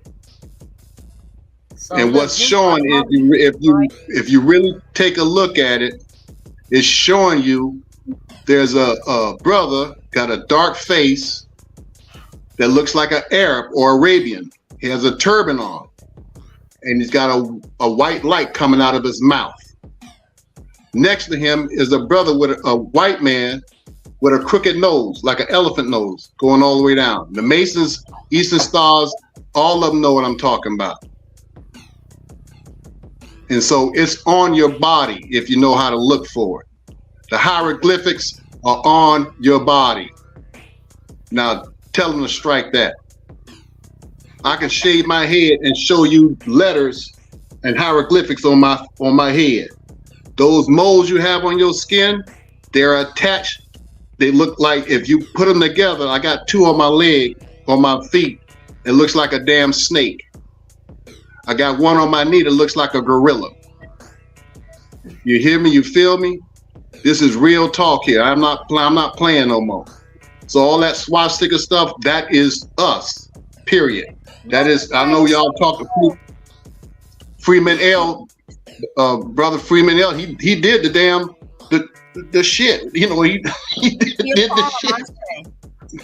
You know what I'm saying? Yeah, there you go right there. Mother He did it. Zodiacus. You talking about the brother that did the Mother Zodiacus, who Bobby Hemmett said he was his teacher. Brother, What's his name again? Brother Freeman L. He had the chart and everything. Everybody knows about this stuff. C. Freeman L. Yeah, C. Freeman L. Yep. You need some of his DVDs? I got them. Yep. He did that. And so if you see my yin and yang symbol, you look deep on that skin and you'll see exactly what's going on in the everybody's quiet, nobody ain't saying anything. But I can show you, you gotta have a keen eye, and you gotta use your cell phone to find out your identity on you. So if you're talking about the first Adam, I can show it to you. And I ain't bullshit. I got straight up evidence. And so it ain't no paperwork. It's straight up evidence. The Masons know it. The Eastern Stars know it. I had and I'm not obligated, so I can talk all I want. So I went and I confirmed it. And guess what they said? That's Adam. Hey, Enough said. Michael Nowak. He been stripped. You know what I'm talking about? Yeah. All of them hold down the secrets. All of them. Because I sent it out to a lot of them, and ain't nobody said anything. So I know who they are. I'm non-obligated. They can't say nothing. Was you saying that So because of the zero sales tax on the screen, or you was just saying you non-obligated? Because you was just saying you was non-obligated. Because it's very ironic that when I put this on the screen, you made that statement. Oh, okay. Okay. Zero, I see that. Zero, there you go. This is from Home Depot. Yeah, put a door. They don't want you to put that up there because it's supposed to be for them only. The hierarchy, the clergy, they're the only ones supposed to have this knowledge, and nobody below them supposed to have this knowledge because they got to keep them drunk and you know in the what do you call it, in suspension, animated suspension. You're just a Negro. You're just a Negro. You take that oath and get with one of these Masonic orders, they'll show you how to do the 501c3 and get the tax exemption by way of Home Depot and Walmart and all that. But you got to go through so many steps, sister. You got to go through so not to interrupt, cut your wisdom. You got to go through so many steps, and I ain't fighting for no hierarchy like that. I can't do that. I will bust something up. That's why I didn't join a lot of stuff. I said, no, I'm good, man. I'm good. I can do this on my own, and I found stuff on my own. So that's where I'm at. You know what I'm saying? So I don't owe nobody no damn dues. They owe me. So I was confirmed and verified.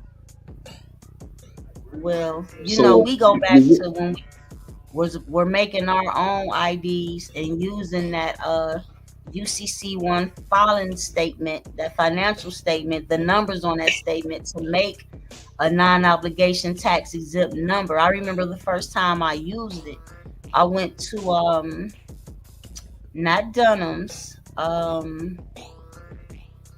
don't know, one of them little sport outlet stores to buy some dumbbells, and I promise you I still have the dumbbells. I'll be telling Amir and Haru to leave them alone.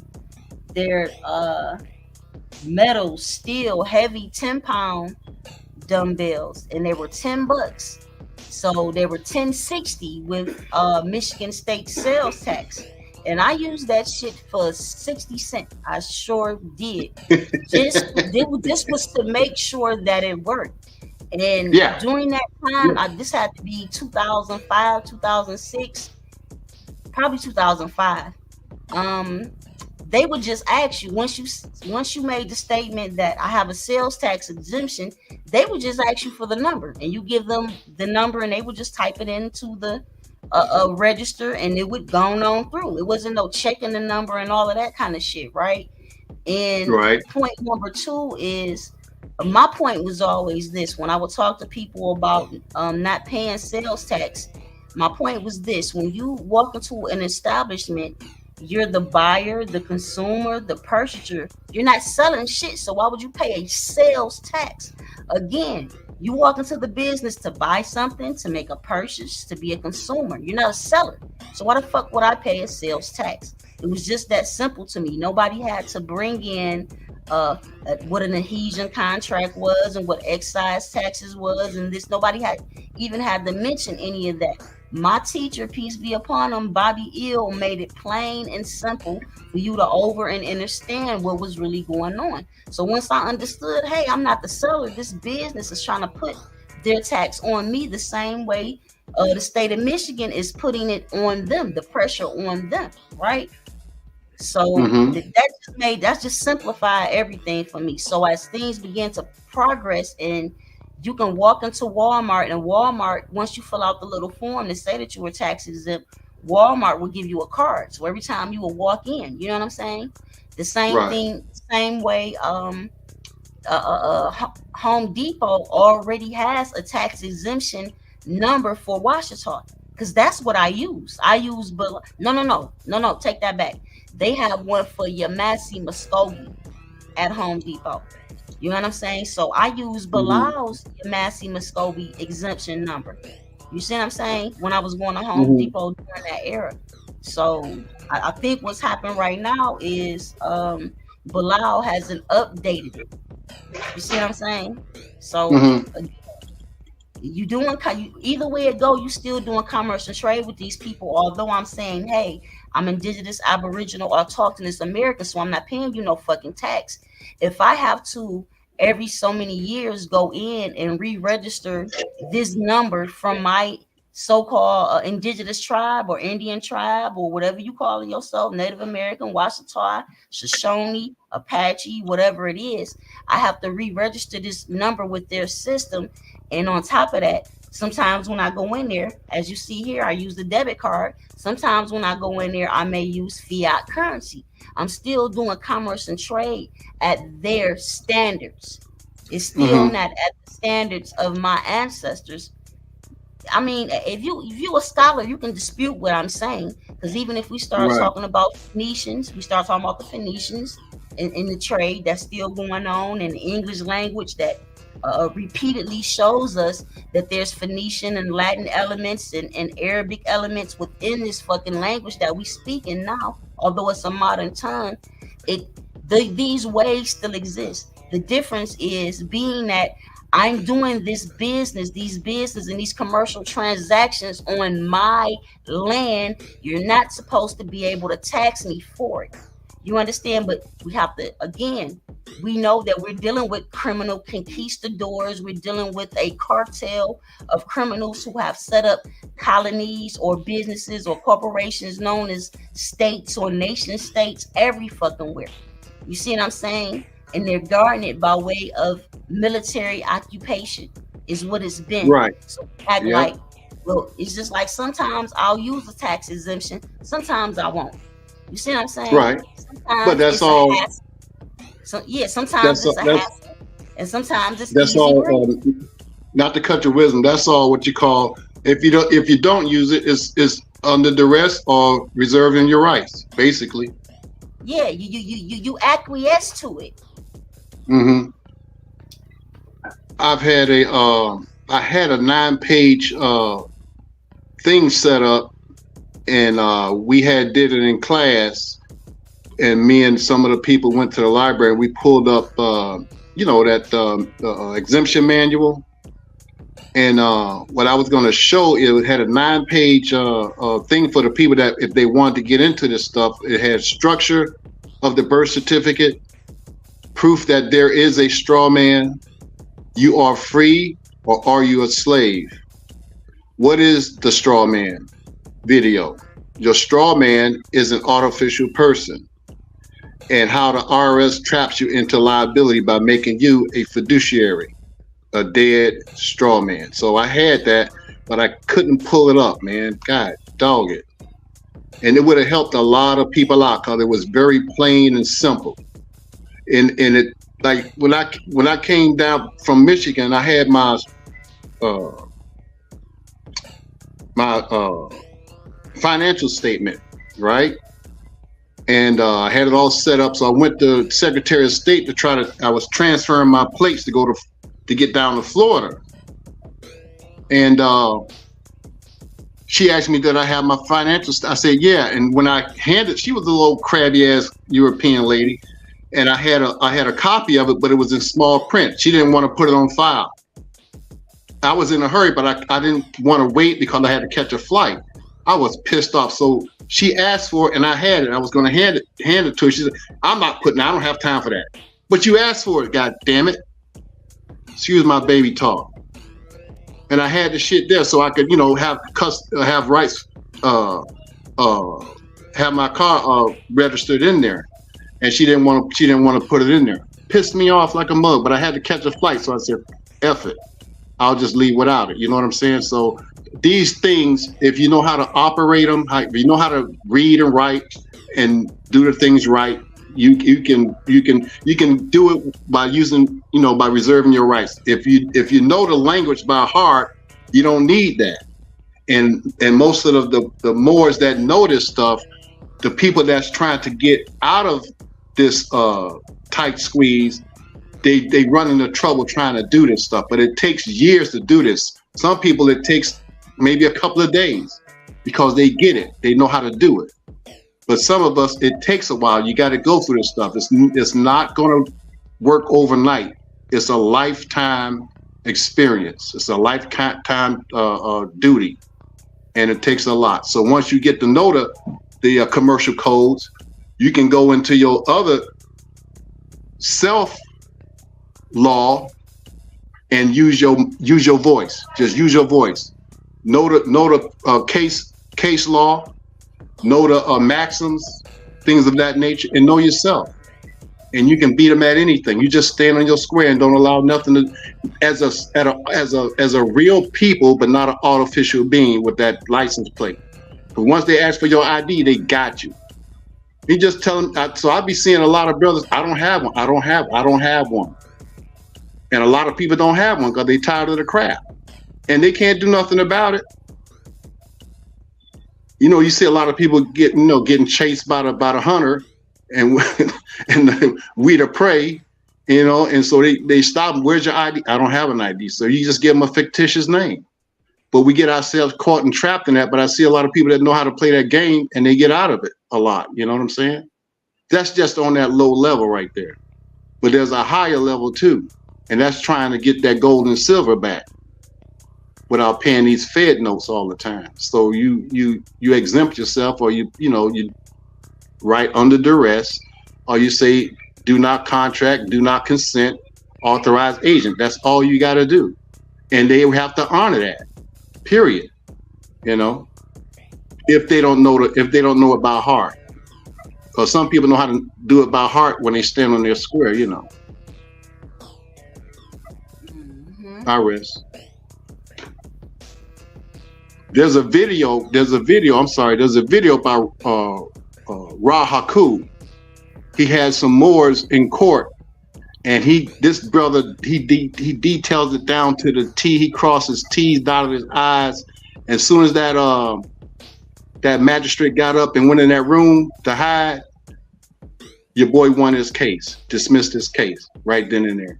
So if you want to go on Rahaku's TikTok page, he has that video on there. And if you want to know how to do it by heart, watch that video. Rahaku. Yep. I rest. But these things do work if you know how to work it. It's not a joke. It's nothing to play with, but you gotta practice it every day. It's like waking up and brushing your teeth. You know what I'm saying? It's a lesson learned. Don't listen to you gotta go through the motions. Sometimes you gotta pay the price. You gotta get locked up sometimes. I'll give you a prime example. It was me and a brother named Amir. You know Amir that used to go to your class back in the day. He had his card, his nationality card, and I had the artificial card with all rights reserved on it. And there was a low-level deputy sitting at Wayne County detention place, right? And we went in there to get our sister out that was in distress. And Brother Amir showed his nationality card, and the deputy goes, Nah, I don't, you blah, blah, blah. You know what I'm saying? We were like, what? And so I had to go in there and show my artificial card. And he let me pass. And so that tells you how they don't like us. You know what I'm saying? And so I had to get the sister out. I had to bond her out for $1,500 and stuff like that. But they wouldn't let him in for some strange reason. But now let me tell you how he could have got in. He could have said, let me talk to your superior. That's the only way he would have got in, because they're the ones that's going to approve him to get it. That low level guy don't know nothing about it. He was told not to do that. You got to go to the next. Who has authority higher than you? That's what I want to talk to. Let me talk to your sheriff or your superior. That's the only way they're going to acknowledge that nationality card. That's what he could have done, but he didn't do it. And so that's how you gotta get yourself free too. It works. I'm not saying that sounds like crazy to say it works. It is real. It's not fake. It's real. If you know how to do it, if you know how to use it and apply it, it's real. So if somebody tries to slow you down and stop you from using your card, let me talk to the one that's in charge. Somebody's back there. Let me talk to the person that has a delegation of authority, because you don't. And that's how you get your pass. That's how you get your pass. Don't ever settle for that one person. Oh, I can't. Oh, no. Let me talk to somebody that has more authority than you, then, who has a higher paycheck. You know, and that's how you'll see the changes. So you have to have the power in your voice to say, you have to have the authority to say, let me speak to your supervisor. They know. We done been to Secretary of State so many times, it's unbelievable. We done got so many oath of offices, it's unbelievable. And when you talk to a policeman or security guard, he does not swear to the oath of office. He swears to protection of artificial persons and property. That's his oath, to protect the people and property, not the Constitution. You have to remember that. So he's not a part of the Constitution. He does not know law. He knows de facto law. He knows statutes and codes and ordinances. That's all he knows. And you can beat that any time of the day. I rest. Yep. It's called deprivation of rights under the color of law. That's it. I used to love the sister Nadine. She always come in and show the love and drop a jewel. You know what I'm saying? Right. Peace to her. Peace to that sister. Yeah, so that's what time it is, man. Don't be afraid. Don't be afraid to try it or work it. You gotta step out on faith and do it, and faith. Yeah. Yep. Fruition. Unfortunately,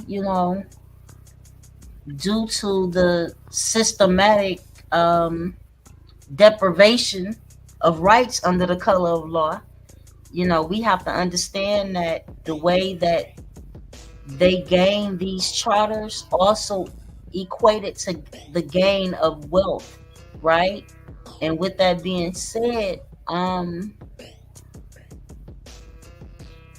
wow, it's a lot. It's a lot. You get a lot of brothers and sisters who have entered various movements standing on indigenous people's rights, which is, everything I named from Washita to Yamasee and so on and so forth. They come into the clan and they already have multiple issues, right? They have warrants already for their, kidnappings, or what y'all call arrest. They have various issues with the CPS and things like this and that. So by the time they come into these movements, as you stated, this you cannot learn all of this shit in 2 or 3 weeks and 2 or 3 months, right? Now, within 2 or 3 days, you can get various brothers and sisters to create various documents for you and put them on the record. But you have to be able to defend yourself, your estate, your transmitting utilities, and so on and so forth, right? Or you have to know the process in order to do disclaimers or do acceptance of values and so on and so forth. Is what they say is more than one way to skin a cat, right? But if you don't have the necessary tools to navigate through these various channels and these various charters dealing with these criminals, these people are criminals, period. Yes, they are. Which is the very reason as to why me and you both can have, let's just say, no seatbelt ticket or some shit like that, within the very same city or township with the very same magistrate, right? And my results may be the ticket was dismissed. You know what I'm saying? Your results may be you pay the fucking ticket. And you and I can be brother and sister from the same mother and father, or we can be brother and sister up under the same tribal nation, or we can be Mm-hmm. brother and sister up under the same Moorish Science Temple of America, or whatever the hell it is. My point is, we can step in with the very same statuses and get different results because you're dealing with criminals. Criminals don't honor law. Sometimes they do. You understand? Because just imagine if you're doing insurance fraud, you don't want to do it on every house and every car. You see what I'm Mm-hmm. saying? These people are criminal. They have ran these criminal enterprises for a couple of centuries now, right? Which is why Mm-hmm. when you look at what the state of Oklahoma, they were established and given a charter in like 1907 or some shit like that. They like the last of the last to even gain a charter, right? But it Mm-hmm. may be even later than that. You know what I'm saying? Because it could be a post the Tulsa riot war is what it was. You see what I'm saying? It was a robbery is what it was. It was uh, uh, an assault taking place on a small town and in a Mm-hmm. particular area, by way of the state, the city, and the federal government robbed and murdered those brothers and sisters. You see? So again, their various charters are proof that they're doing commerce and trade on the land as colonists, right? My point with my people is okay, they may have all right to do a business here, but they don't have the right to force us to do business with them unless we consent to it, right? And Voluntary. Yep. You said. various nations of Moorish movements and those who mimic and call themselves indigenous, aboriginal, autochthonous movements, which we were already using that terminology. My point is this: we're not supposed to, if we're not doing business with them, then they have no obligations to force us to consent to anything, right? But if we're dealing with people who have been moving as criminals since the beginning of time, what makes you think in the Gregorian calendar year of 2024 that they have changed their policies and procedures? They never changed or abolished shit, not even slavery. Okay, we were to examine the 13th Amendment and the 14th Amendment and the 15th Amendment, which you don't have to go through all the amendments. My point is, what you will find is that they said slavery, they said involuntary servitude was illegal, which Mm-hmm. commonly it means that involuntary servitude isn't illegal, but involuntary servitude is illegal, but voluntary Mm-hmm. servitude is fine. Again, Mm-hmm. involuntary servitude is illegal, but voluntary servitude is fine, right? Which this is Mm-hmm. the way people talk. We just talked about the various meanings of one damn word and pronunciations, antonyms and synonyms, and so on and so forth within this language. We have to understand that we're talking about. We go back to the Phoenicians and the commercial trades on the waters. You're dealing with people who speak various tongues, right? So you're not going to communicate with everybody in the same fashion because you can't. Okay, but in today's time, post Rosetta Stone and everything else, and we have the means to communicate directly in somebody else's tongue without being fluent or multilingual or bilingual or trilingual, right? But Mm-hmm. my point is, again, we're not supposed the same way. I've never watched a video of uh, a Cherokee chief or Shoshone woman be violated by the police by way of sexual assault, by way of searching them and robbing them and holding them for ransom. But we see it happen to Black and African American and all of these other people, right? To the point Mm-hmm. now is they're being forced to put an end to these traffic stops because they are disastrous. You're talking about emergency responders uh, uh, uh, creating an emergency situation that is non-existent. If I didn't use my blinker to make a left turn, that is not an emergency situation for you to detain me. Again, sexually assault me by way of any kind of bodily search. You see what I'm saying? Right. Kidnap me under the auspices of my car wasn't registered and all of this other bullshit, which And causes them to chase. They and chase then it people causes and end up killing people who don't even have anything to do with that pursuit. right. And then they call it it gives them probable cause to use force against you because you violated a fraction or a what do you call it, a citation type thing. You know what I'm saying? When they do it all the time, they themselves, like I say, they're not under the Constitution, so they basically they're just robber barons and thieves and murderers. Period. And I'm not knocking all, but you're under the banner of protect and serve the corporation. That's what that is. You're not protecting and serving the people, but those that do have an artificial construct, they don't even. Most of them don't know what the hell the artificial construct is. May I see your ID? What do you mean my ID? I am the ID. What are you talking about? What do you want? Why are you harassing me? Let me go about my business. Like Jesus said, I got to be about my Father's business. And when you start talking like that, they're gonna think you're crazy. But if you use those kind of narratives like that, they'll leave you alone. They will leave you alone. I got to be about my Father's business, man. What are you talking about? Seatbelt what?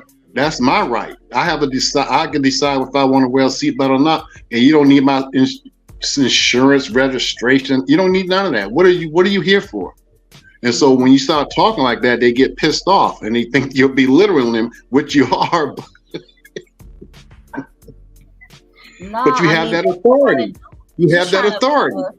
You're trying to prevent extortion, because that's what right. they're doing. They're extorting you. Threat, TDC, what? TDC, yeah. Threat, duress, and coercion. So I reserve my rights. I plead the fifth. What is your problem? I'm not saying a damn thing. Now, what's up? Step out the car. Step out for what? Who are you? You're not my daddy. Now they want to get aggressive.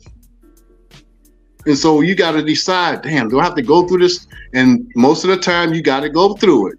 I've seen what's sister, oh geez, what's her name? Chief Smiling Thunder. She was had another appellation before that, but Chief Smiling Thunder. She went through that at Walmart in Livernois, but she beat her case. She did her appropriate persona, and she won her case with a what do you call it thing? Something of her peers. Yeah. And we were there. We were there all the time. I was there all the time. And she beat the shit out of Livonia. Straight up. On her own. In her spirit. Yeah. And just like highway bandits, exactly. Robber barons. They're trying to get that, and they tell them in the meetings, we need revenue for the end of the month. We need the revenue. We need some points. We need brownie points. Let's go.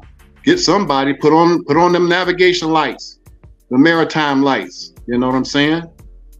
Yeah, we got to get some revenue now. We got to find somebody and ruin their life. You got to ruin their life.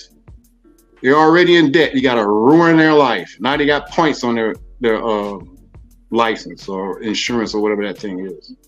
We have many ways to bring about some remedy and recourse to the situation. It was a situation that happened a couple of weeks ago, and I mean every mainstream outlet was touching on it, right? Mm-hmm. And from my many years, because I've been what I call whipping the whip for a long time. I've been, behind the wheel of four wheels for a long time. We just put it like that, right? And what I've noticed is that I remember in the 90s and up until about 2003, all police cars had large lights Mm-hmm. on, right? And Mm-hmm. then I want to say 2002, 2003, they started making these smaller lights on the racks on the top of the police cars to where you can't see them, right? So what Right. this has caused to happen is when there is actually an emergency situation and you have a fleet of police cars flashing these small little bitty ass lights that they have now, you can't see them. I They're literally practically undercover. Right. I-75 traveling north about 5:35 a.m. where it's still dark up here, right? Mm-hmm. And right before you can either exit 75 to get on the turnpike to go to 96 West, or you can keep straight on 75, right? A fleet of police cars with these little bitty ass flashing lights come all the way over into traffic and almost cause multiple accidents. We cannot see them, and even their sirens aren't even as loud and potent as they used to be. I don't, you know what I'm saying? This is Mm-hmm. the reason. We know the reason why they made the lights smaller, so that you can't detect them when they're behind you or a few cars behind you or over. Back in the day, you can see them big ass lights, and they are emergency lights. They're supposed to be large. They're not supposed to be the size of fucking pebbles to where you can barely see them. So within the time, I say around 2002, 2003, when they changed these lights until now, it's been multiple deaths caused because of these little bitty ass lights. Mm-hmm. So with them now creating a case to try to dilute these traffic stops, because they're seeing all of the deaths and murders that are being committed by way of the police running lights to chase somebody who ran a fucking light. They're not chasing a car that fits the description of a stolen car, or fits the description from a bank robbery, or fits the description of a rapist or something like that. They're fucking chasing a car, risking multiple lives to catch somebody who ran a fucking light. Now these cops still have the big emergency lights on their car that they were mandated to have. Maybe the person who ran the light wouldn't have ran the light because they would have knew, oh, the police is over there. The fucking slave catcher is over there. The patrol car is over there. But obviously when this person ran the light, they didn't damage anybody. So they didn't commit a crime. So why are you as the police are damn near hitting 50, 60 other fucking cars to chase a fucking car that just went through a light safely? Didn't harm anybody. There's no reason for them to chase this car and say, let me see your driver's license, registration, and insurance. For what? For you to extort me and possibly take my car and possibly kidnap me and hold me for ransom. That's for what? That's what these cities and townships and small suburban cities are about.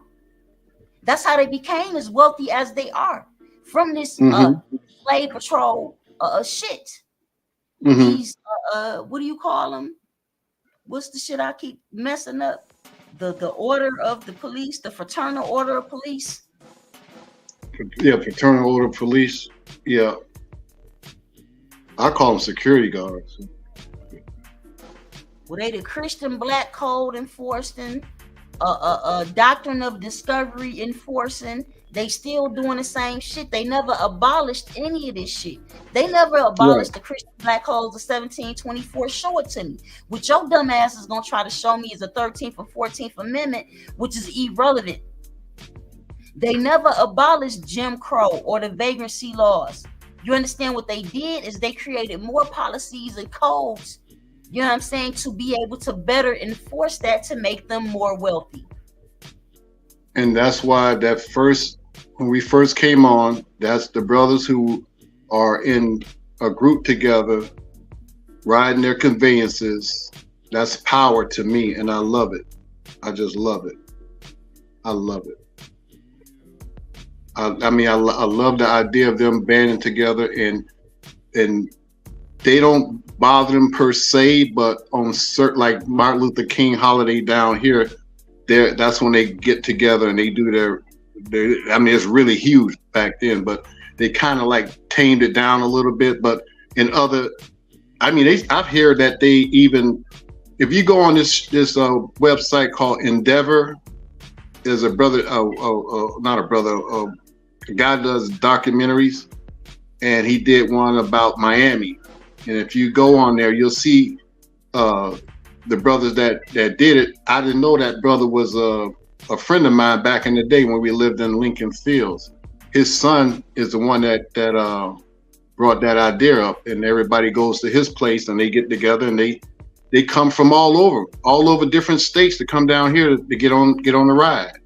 I didn't know that. It's that big. You know what I'm saying? It is that big. So if we can have that type of following, we can beat this thing. But when you're in my city with your code forces and a brother's trying to travel to get some food for his family, and he may have a outdated plate or a sticker or whatever you call that thing, let him get to his place. Don't stop him. But now you're trying to sniff his car out. You're trying to say if he got drugs. What is your problem? This man trying to get home, whether he got a dead body in there, whether he got 10 guns in it, that's his business. He's trying to get from point A to point B. He ain't trying to cause no trouble, but he's in his neighborhood. He's in his community. Even though the whole landscape is his, he's just trying to get from point A to point B, but you want to stop him and you want to put holes in him for no reason. Either because you don't like his color and you think you're the boss, and when he wants to return the recoil, you get mad and want to shoot him because he went in, he about to beat your ass for touching him, for putting hands on him, and because he's in a car and he's not obeying and he's what do you call it? They're obstructing justice. It ain't no justice. That ain't no justice. That's not justice. And that's why I'm in favor of these brothers riding around and they conveyances and not paying these guys no goddamn attention. Leave us alone. Let me get from here to point A, B. If I got a dead body in my car, that's what I got in my car. It ain't none of your business. You got a dead if I got body drugs in my car, that's none. That's what I'm saying.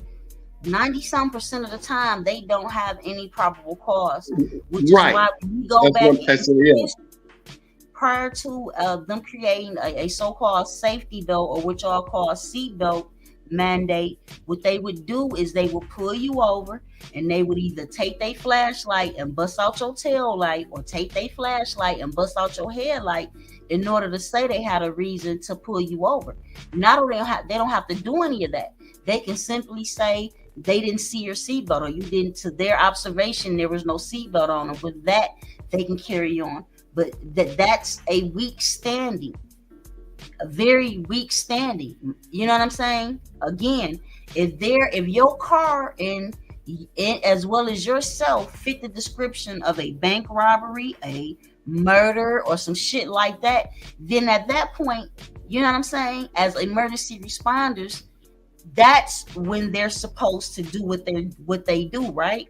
But the fact that they have over the years added millions of codes and policies and acts, this has made them more wealthier and more powerful than they have ever been.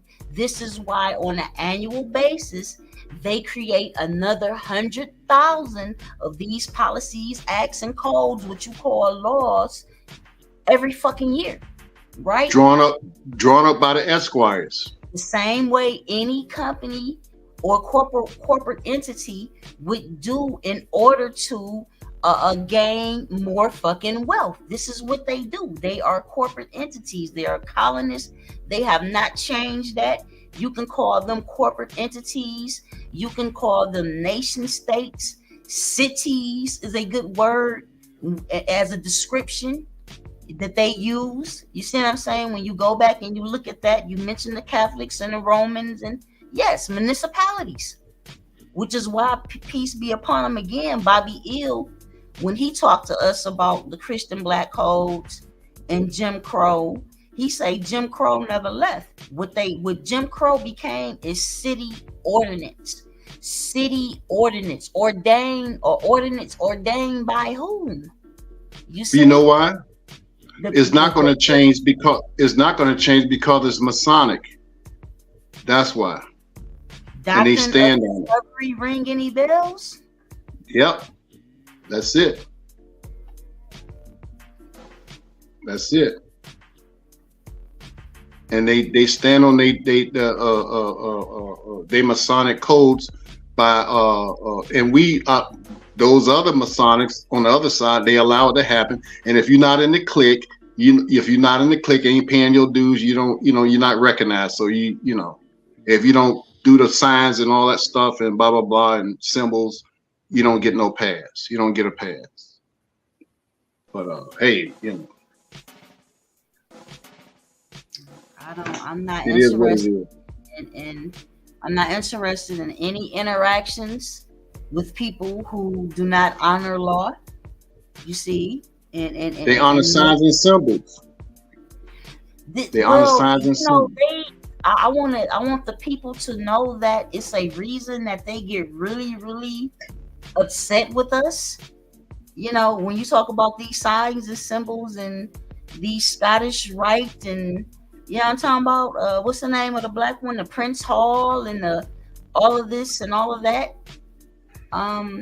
Even those who are in high places that aren't necessarily connected in that way. They may just be a part of a particular fraternity. Right, just a clique. Yeah, it could be just a clique. They just want right. Kind of Greek sorority or just for status purposes. So in the depths of these various no longer secret societies, they know these signs and symbols are based off of our ancestors. Off the science. Why are you hating on what we doing? We got this shit from you. What did I say the other day? I said, are they paying homage or something? Some shit I put on Facebook the other day. I said some random stuff that was in my mind. Are they paying homage, or are they really standing by and giving credence and applause to our undertaking? Which one? I'll tell you what they're doing. Either you just paying homage, or either you are utilizing shit against me for my undertaking. It can't be both. It got to be one or the other. It's called gatekeeping. Yep. It's called gatekeeping. You know that. But, hey, it is what it is, though. And so that's why we're here, to help those who can't help themselves. And we're going to give them a little bit of this and a little bit of that. So if they get a ticket, just put on there at an angle with a red pen, I do not contract and I do not consent, authorized agent. Don't sign your name. Just put that and send it in within 3 days, registered mail. Send it right to the person that gave it to you. And they'll look at it. That's He said, is that a form of abatement? That's giving them back the lawsuit, because they're trying to sue you. So I'm going to sue you back and throw it back at you. You can call it that. Yeah. In some places, you're going to have to bond that case. You know what I'm saying? Like I said, this is what they have on their side. They have military force, and then they have millions of statutes and codes and acts and all of that. You see what I'm saying? This is what's going on. So this is one of the reasons why, again, you remember when I had the case in Allen Park? Yeah, I was there. Okay. Yep. Which was actually for Melvindale, but Melvindale doesn't have a court, right? Right. Okay, you was there. Remember how the judge was like, well, initially when we first got in there and my trial was being held for, the case was expired driver's license. My driver's license expired in 1999. If I'm not mistaken, this happened in 2015 or 2016, one or the other. I shared the case on social media with everybody, as well as sharing the dismissal. What happened was, I sent in, you know how we do. We let our paperwork precede us. You see, that's how we were taught. So I sent in all kind of affidavits and motions to dismiss. Some people would say, well, I don't do motions, I do affidavits. Fuck you. Right, You know, pardon my profanity, but I'm saying what it is. I use all available weapons is what I use. Right. So I use your Massey documents, I use Washita documents, I use the Declaration on Indigenous People Rights. I threw everything but the kitchen sink at their ass, right? And but I'm the first thing that magistrate wants to do is let you try to make a deal with the prosecutor. Okay, but you know, in my case, we're talking about the regular races. We're talking about super races. Where I'm at down here. So just okay. So again, I know not to send in a whole pile of shit for them to wipe their butts with, right? I know to send in exhibit A, B, C, D, and that's enough for me. If that don't do it, then you about to have all out war, right?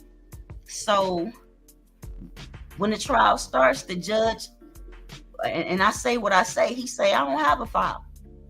Somebody come get in his ear and bring him a file. Point being, I submitted this weeks ago, right? So he like, well, I'll admit I haven't had time to go through it. So the first thing that came up was a case that number one gave me, Brother Kenyatta gave me, Michigan compiled law, whatever it was. And it was concerning her probable cause for pulling me over was she ran the plate and the plate was good.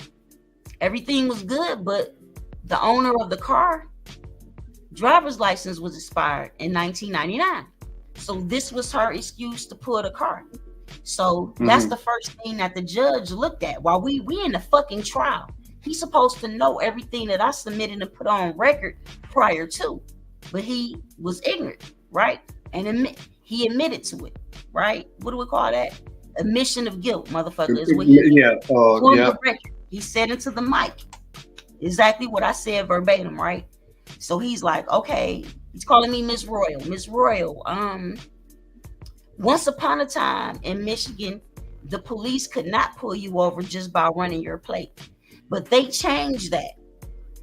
When did they change it? And you cite the Michigan compile, whatever the fuck that goes along with it. He could not, right? So if I'm not mistaken, it was like a little short recess and he came back and we continued the trial. And I said, is this a civil case or a criminal case? Yeah, you did. I remember. Yeah, the judge said it was criminal. Okay, if it's criminal, where is the injured party? Right. At that point, the prosecutor got up and tried it, and the judge set his ass down. You see? But the judge's determination and verdict was that I was guilty, right? And he was like, yeah, I understand some of your argument and blah, blah, blah, blah, blah. And he was like, let's take it to trial then. That was the trial. So he said guilty, but being that so many people came to the trial, I didn't expect anybody to come because I really didn't tell anybody. But it was so many of us that was there in support of me. I got to pour out a lot of shit and get to see the response from the prosecutor and the judge. So this, what we call made presidents for all of us, because we seen what the fuck their responses was, which would have been in my favor without them having military occupation. You understand? So he said, you guilty, whatever, and I'll give you so many days to pay the ticket, blah, blah, blah. And we're all walking out, but we kind of happy as we walking out because we got to see shit. We put it like that, right? We got to see me stand on my square and go to work with my people, right? So we walk out. I didn't get 10 steps before the bailiff come running out the doors and was like, hey, the judge wants to see you. He wants to see you right now. I don't know what he looked at in that file, because he still had the file in front of him when he said what he said, and he still did not get to go through everything that I submitted. So when I come back in there, he like, Ms. Royal, look, I'm willing to dismiss this case within, it was like 90 days or something like that, if I renew my driver's license. is what the deal that he gave me was, right? So He wants you to I can consent. accept it or not accept it, right? And that was monumental for us because, again, we didn't even get all the way out the courthouse before the bailiff. He didn't walk to me. That nigga ran. He ran all the way down and he was like, hey, the judge wants to see you right now. You know what I'm saying? And he even submitted a document. Remember, he gave a document to Corin, Amir. He didn't give it to me. Remember, Amir had the black fez on. He gave that shit to him. You know what? Let me correct myself. It was me and Bay that got there late, and when we got there, you already has left, and I think they dismissed the case at that time. So let me correct myself. I was there a couple of times, but not for that one. I think I know what you're saying. Me and Beijing weren't there. We were coming there. By the time we got there, you said the case was already over. But go ahead, though. My bad. Yeah, it was a couple of them. Where I'm at down here, again, I'm connected. If I go 5 blocks this way, I done went through 2-3 suburbs. It's just too much. I'm not about to be dealing with these people this way. But if this was 2005, 2006, 9 times out of 10, I wouldn't even have a plate on my car. You know what I'm saying? I remember those days. All the various stages. I used to put my cars and my people's names and ride around with my Great Seal and Washita IDs. But back then it was beautiful until the dirty Moors came and started trying to make money off of the finance statements and the treasury accounts, and they were just screwing up things for everybody. You know what I'm saying? And we had to go to Kentucky to get our paperwork. You know what I'm saying? So it was back then. It was very strong, but it was very strong back then. Yeah, everything was doing good back then until everybody started screwing up. Yeah, but Bobby warned us too. Yeah.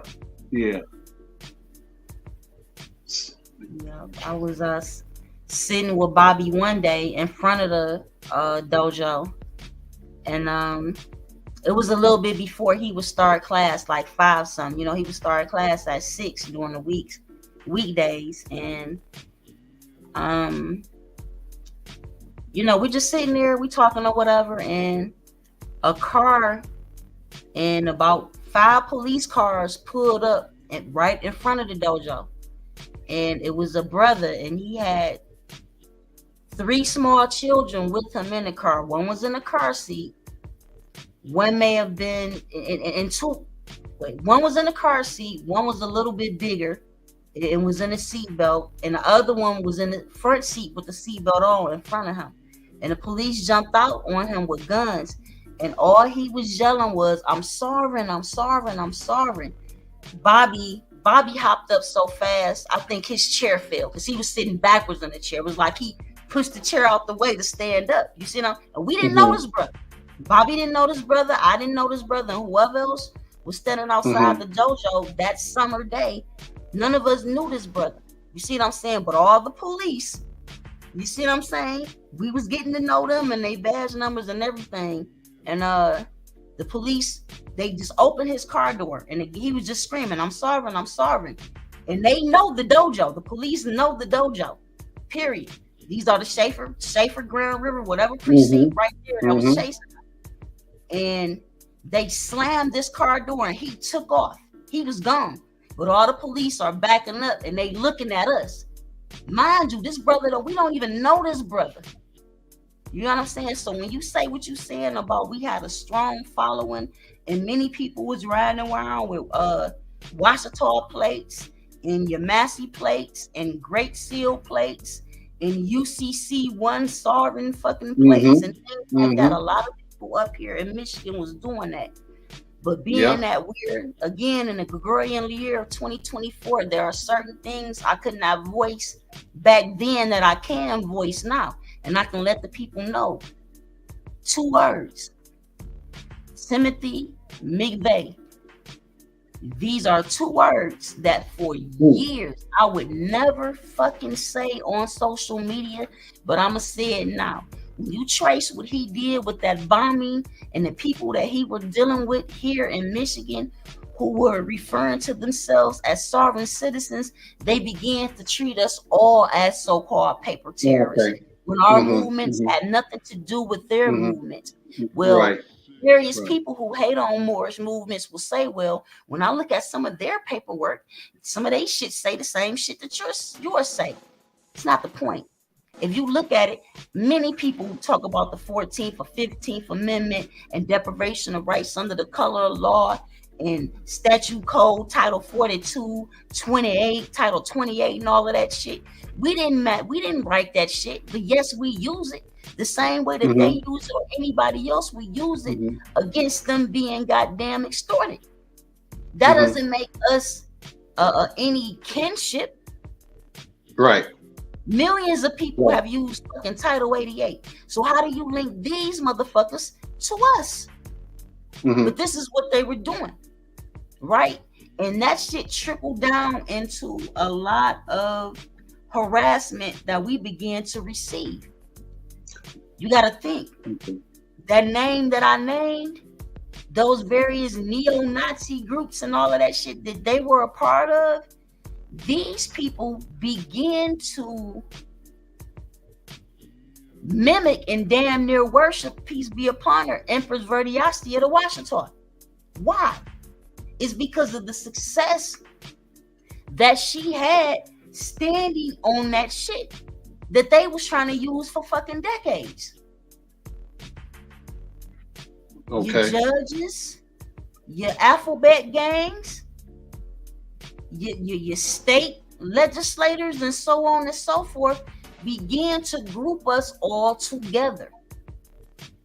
Then various so-called conscious brothers and sisters began to come in and speak out like we Martin Luther King, like we leading the people into a burning house or some shit. Right. Now when we telling the people, look, these people have been doing dirty business to the tune of not paying anything into what they owe us. And on top of that, murdering us and robbing us. So if McDonald's was doing this to us and Foot Locker or any other corporation that you can name, would you still do business with them? No. That's not just what we were saying, but we was demonstrating it in front of the people. So where you can have a Tony Braxton or a Birdman come in and I want to be sovereign. I want to be a Moor. So you can have a what is his name? I could think of James Ingram, Peebo Bryanson, all of these various people filing various documents that's the same as mine. Because they tired of getting robbed and taxed. I make $5.5 million last year. You took $3 million of it. Why? You shouldn't be taking shit from me if currently we have reparation studies going on and you say financially you don't have 20 trillion. So we working some shit out. Until you get the 20 trillion, I'm not paying you a tax. I'm not giving you shit. Because it's an admission of guilt on your end that you owe me for not just what you did to me and my ancestors, but because you became wealthy off doing it. So until then, no sales tax, no state tax, no none of that shit. True. And when you figure it out, you're going to have to implement a tax law and put it on all of your people statement on their paycheck statement. The same way you got FICA and everything else on there, you're going to have reparations on there. And y'all gonna pay that shit. And until then, don't expect a penny out of me. And so that's one of the remedies and recourses we have to strongly study up on and apply as far as giving it back to them. Whereas because they're caught in the matrix. They do it. They're okay because they say they're going to get some money at the end of the year. You know what I'm saying? I put into it. I should get back what I put into it. That's not how that works. But we are conditioned to run to, this artificial system, this fiat system, and some people are okay with it. They don't, you know what I'm saying? It's just like catch-22 kind of thing. You damn if you do, damn if you don't. But if you know, and you're trying to help your people, they say, man, I ain't got time for that crap. But you in debt though. You're strictly in debt. And so how do you get out of debt? You can't do it with Fed notes. Well, you know what I'm saying? If we had a massive amount of Fed notes, we get out of any damn thing. But you're right, on a permanent on a permanent basis, no, I agree with you. It's just and so if you try to do it now, I found out if you do it publicly, they're not going to accept it. So you have to do it administratively. That's the only way they're going to receive it. And then you have to do it zero. You have to zero out this mug too. You know what I'm saying? You have to use their own tools. Sometimes you have to use that UCC. Sometimes now to the brothers that are strong with it, no, you don't have to use it. I understand. I understand that. You don't have to give them shit. You know what I'm saying? Just give me my gold and silver. That's all I want. My gold and silver and my respect. Put my name on it, basically. That's what Calico said. Put my name on it. So respect on my name. He said earlier. But yes, sis, it's getting late here, and I appreciate the bill tonight. Appreciate the calling me up. I'm pretty sure you got the point across. But yeah, we forgot all about Florida. Damn.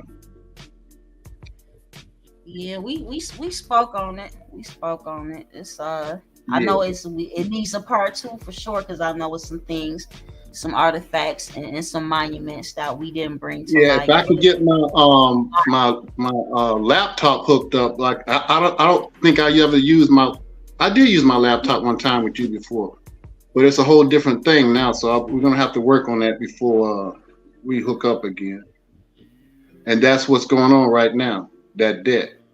And we're basically based on we're a debtor nation. We don't know anything about gold and silver. We buy it, but we buy it in a makeshift form. We don't buy it as a ways of trading. You know what I'm saying? Or exchange, a money of exchange. And so yeah, that's where we're at. Well, you see it right here. Debt per citizen, 102,884 Fed notes is what it is. Debt per citizen. Debt per taxpayer, $266,950. U.S. national debt, $34,613,560,167,200,000. 295, 300. It's just going up. There's no decline in this. So again, when we talk about reparations in the form of a check or fiat currency, my point is, okay, they say we make up 13% of the nation's population, right? If we held 13% of the nation's wealth, we would be able to play this game. But due to the fact that we don't hold 13% of the nation's wealth, we still have 1.5–2% of the wealth as other people make up 13%. And why are we still holding 13%? I mean, that was back in the 60s, wasn't it? 60s, no, 1%, 1.5%. We don't. If we held 13%, we would be able to play the game at maximum and end it easy. We would end the fucking game. You see? Right. So we're still at 1%. Why are we still at 1%? That only holds right 1.5%. 1.5% of wealth. Some people say. I was talking about the 13 as far as population growth, but yeah, we're still at the same rate. And then here's my thing.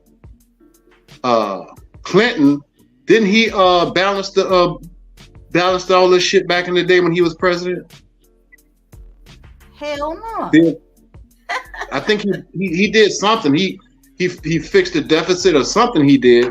No, what it is you can go back to before pre 9/11, right? When Bush, the son Bush, was in office. I remember because I was on tether, so I was at home watching the news and shit all the time, right? The debt was at 9 trillion, if I'm not mistaken, 10 trillion, right? And he was like, as long as we don't exceed 16 trillion, we'll be okay. As far as what they call the government, you know how they do the government shutdowns and the government closures every fiscal year, all that stuff, shit in the house, right? Budget year, fiscal year, if we don't exceed it. I can go back to Ronald Wilson Reagan saying something similar, but they were only in the billions. You know, the U.S. national debt at that time was only in the billions. Every time they said it, it's exceeded. That's why it's at 34 trillion 613 billion 565 million 470 80 now 500,000. It's just going up and up and up. Right. This is why their system is a fiat system, and how they are becoming more wealthy, because it's based off the debt. This is why you can see Ronald Wilson Reagan talk about they want more immigrants in, and you see Biden and them faking the funk like, hey, we don't want immigrants in. Nigga, you is the immigrant. And you know, the more you increase the population, the more Social Security accounts your ass can fucking create. So the more people that you can make liable for this fucking debt. And not only that, the more premium, the more fiat you can print. Yeah, exactly. That's what I'm saying. More premium money, right? And not money, but the more premium Fed notes. The more premium Fed notes. Yeah, exactly. There you go. This is how they create the fiat. If they don't increase this bitch, they can't create more Federal Reserve notes. Right. So we got to come out of her. How do we come out of her? We gonna always be in her. What we need them to do is to return to the nations of their parentage. Okay. They can go over there and cure them. What is it? The king got cancer, or the prince? Who the fuck got cancer over there? Go your ass back over there. They don't want to. They don't know. They don't want to go back. That's a monarchy. So at this current time and age, we can't. That's a monarchy. They're not going back over there. They'll be. I mean, that's the message. What else? What other message do we have for them? Well, you got the Esquires here. Those are the ones that's holding stuff down. You got the investors here. They're being greedy. You got the offshore businessmen. You got Blackstone. You got Vanguard. You got all these big people, the 1%ers or 5%ers, but they probably at the fourth level of the pyramid. But they controlling a lot of stuff, a lot of shit. You know what I'm saying? A lot of shit. They just changed the name. Right. They just changed their trademark name.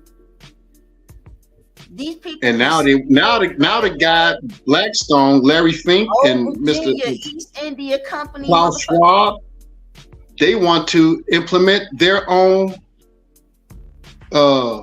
statutes and codes now. There's too many people, and they want. How do you? It doesn't make sense. You bringing them in, but now it's too many people. I don't understand that. So you're trying to what? I got it. Not to cut your wisdom. What Bobby said, Martha Stewart said at the trial was when she stepped forward, she said she's a secure party. That's what that bitch said. Oh, okay. That's what the finance statement. Yeah, the finance statement. Yes, and for showing shit. Now you can look it up, and that's exactly what she said. That's what that is. You have to secure your straw man, and you can run them in the way you want once you get that established. That entity, she sure did. And Bobby used to say that shit all the time. Yep. I've been sitting here struggling with that for about an hour now. If there's anything we can tell the people is to secure a party creditor. and take control of that straw man, and you'll be all right. Because that UCC is the what they say, the law of the land and commerce and corporations. Yeah, It's exactly what it said it is, the Uniform Commercial Code.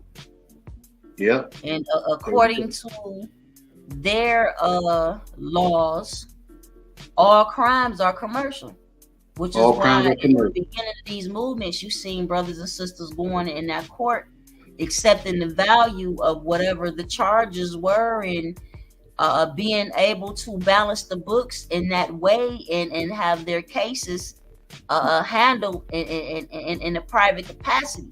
You understand? Now, But what people don't understand, though, that these people were bonding those cases, some of them with the 22 pieces of silver, and this is the basics. We forget the basics. The further we get on the journey, we forget the basic shit that we. But you know what? We had the method because we did all that stuff. But now that we've gotten older and we don't do it, we don't have to do it anymore. But for those that are young, they have to learn this, and they have to start buying silver and gold if they can buy gold, not gold chains, not gold rings, coins. You know what I'm saying? Coins. And that's how we got to start doing our business. Now we can do our trade and barter, we can do all that stuff, but then we have to draw up the paperwork. We had all of it, but they had the infiltrators that came in and try to make it as though we were sovereign citizens and terrorists and all that kind of crazy stuff. And so that kind of set us back. And so but now it's more powerful now because there's a more conscious movement that everybody's online now and it's being passed around and everybody's waking up. Well, a lot of us are waking up. The majority of us is not, but most of us are waking up. And so that's a good thing. There you go. Exchanging silver and gold. That's it. And so, and look, we don't have to counterfeit their Fed notes. We can do our own. We don't need theirs. Yeah, she still did time, but sometimes we got to walk through that fire to experience that stuff. But everybody ain't got to walk through that fire. Yeah. So that's true, sister. Well, look, it's getting late for me. I don't want to cut your show here.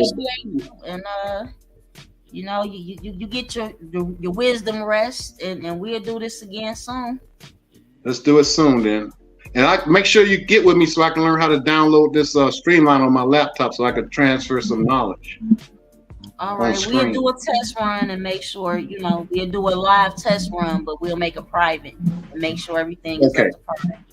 That's how we do it. I appreciate y'all having me, man. I've been babysitting, cooking, I've been doing everything, man. All right, if you gotta go, you gotta go too, but I ain't going nowhere. I'm about to go in. See, you don't come to TikTok. See, you gotta know how to.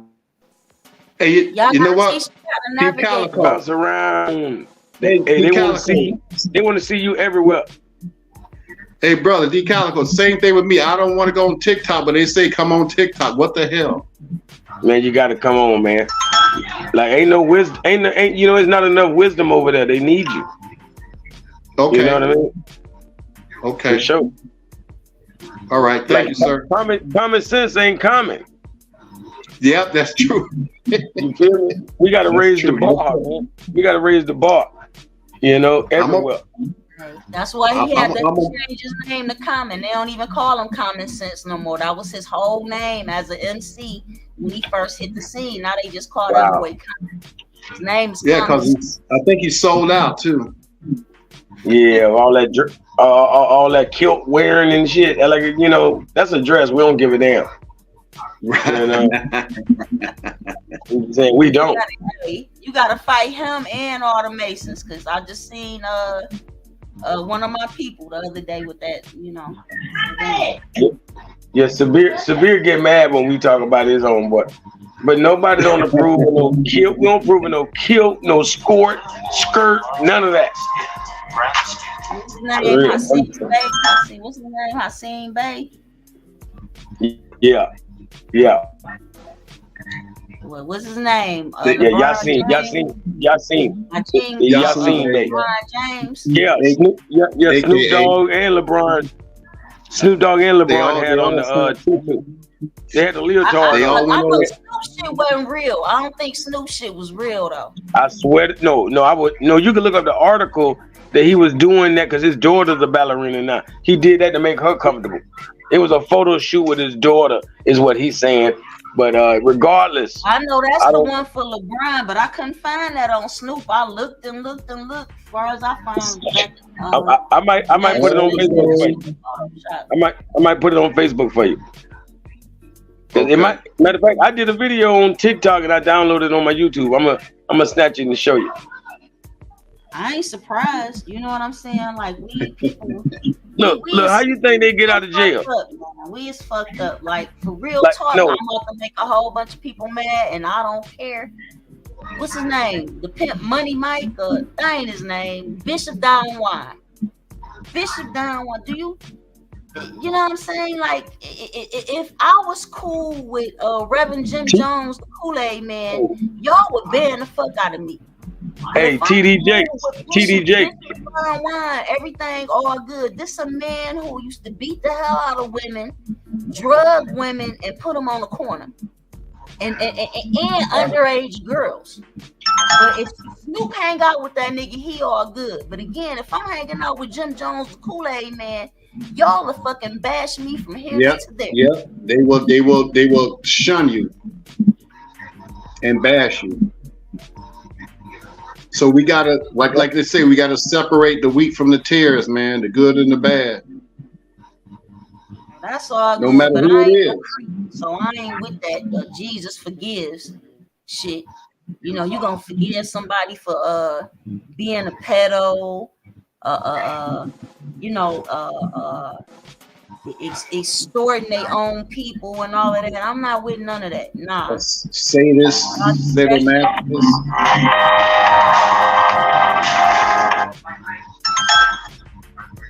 That's your TikTok going up.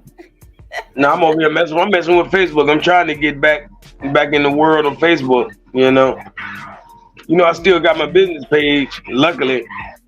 But the only reason it was popping because I had my regular page. Now I don't have that regular page. It's hard to get the attention. You know. Yeah, they if you ain't, regularly posting and interacting. So my Facebook page bold right now too, and that's where I used to have it popping. Yeah, I had it pop, man. People used to pay me to post their stuff sometimes, so I know, it was popping. Now I can't. Now I need to pay somebody. I got more followers on Facebook than I have Facebook friends. I got way more. I got shit almost 6,000 followers and shit, and I only got 4,000 friends. See, and I bet you don't even make reels. If you made reels, you'll have more followers. Yeah, but the thing about it is when I do it, I gotta keep doing it, and then the algorithm pick back up and put me back in it. But by me not being consistent like how I used to, it ain't like that. Cause I remember, like some people are weighing, they win. Some people do it every day, man. I mean, goodness gracious. But you don't have to do it every day. You just when you have your followers, and as you grow, you're gonna get like that's our brother Andalusa Arcir Duke. Yeah, he comes here every now and then. Boom. But he get his, you know what I'm saying? It take time, for the algorithm to put you back into the news feed. You see what I'm saying? So he go through the same shit I'll be going through, just not as much because he stay current with being on other people's channels and shit. He do interviews with everybody. And he has members too. Maybe you got to get these members to go on. That's how they do that too. He have classes. He got them grassroots plugs that I don't necessarily have because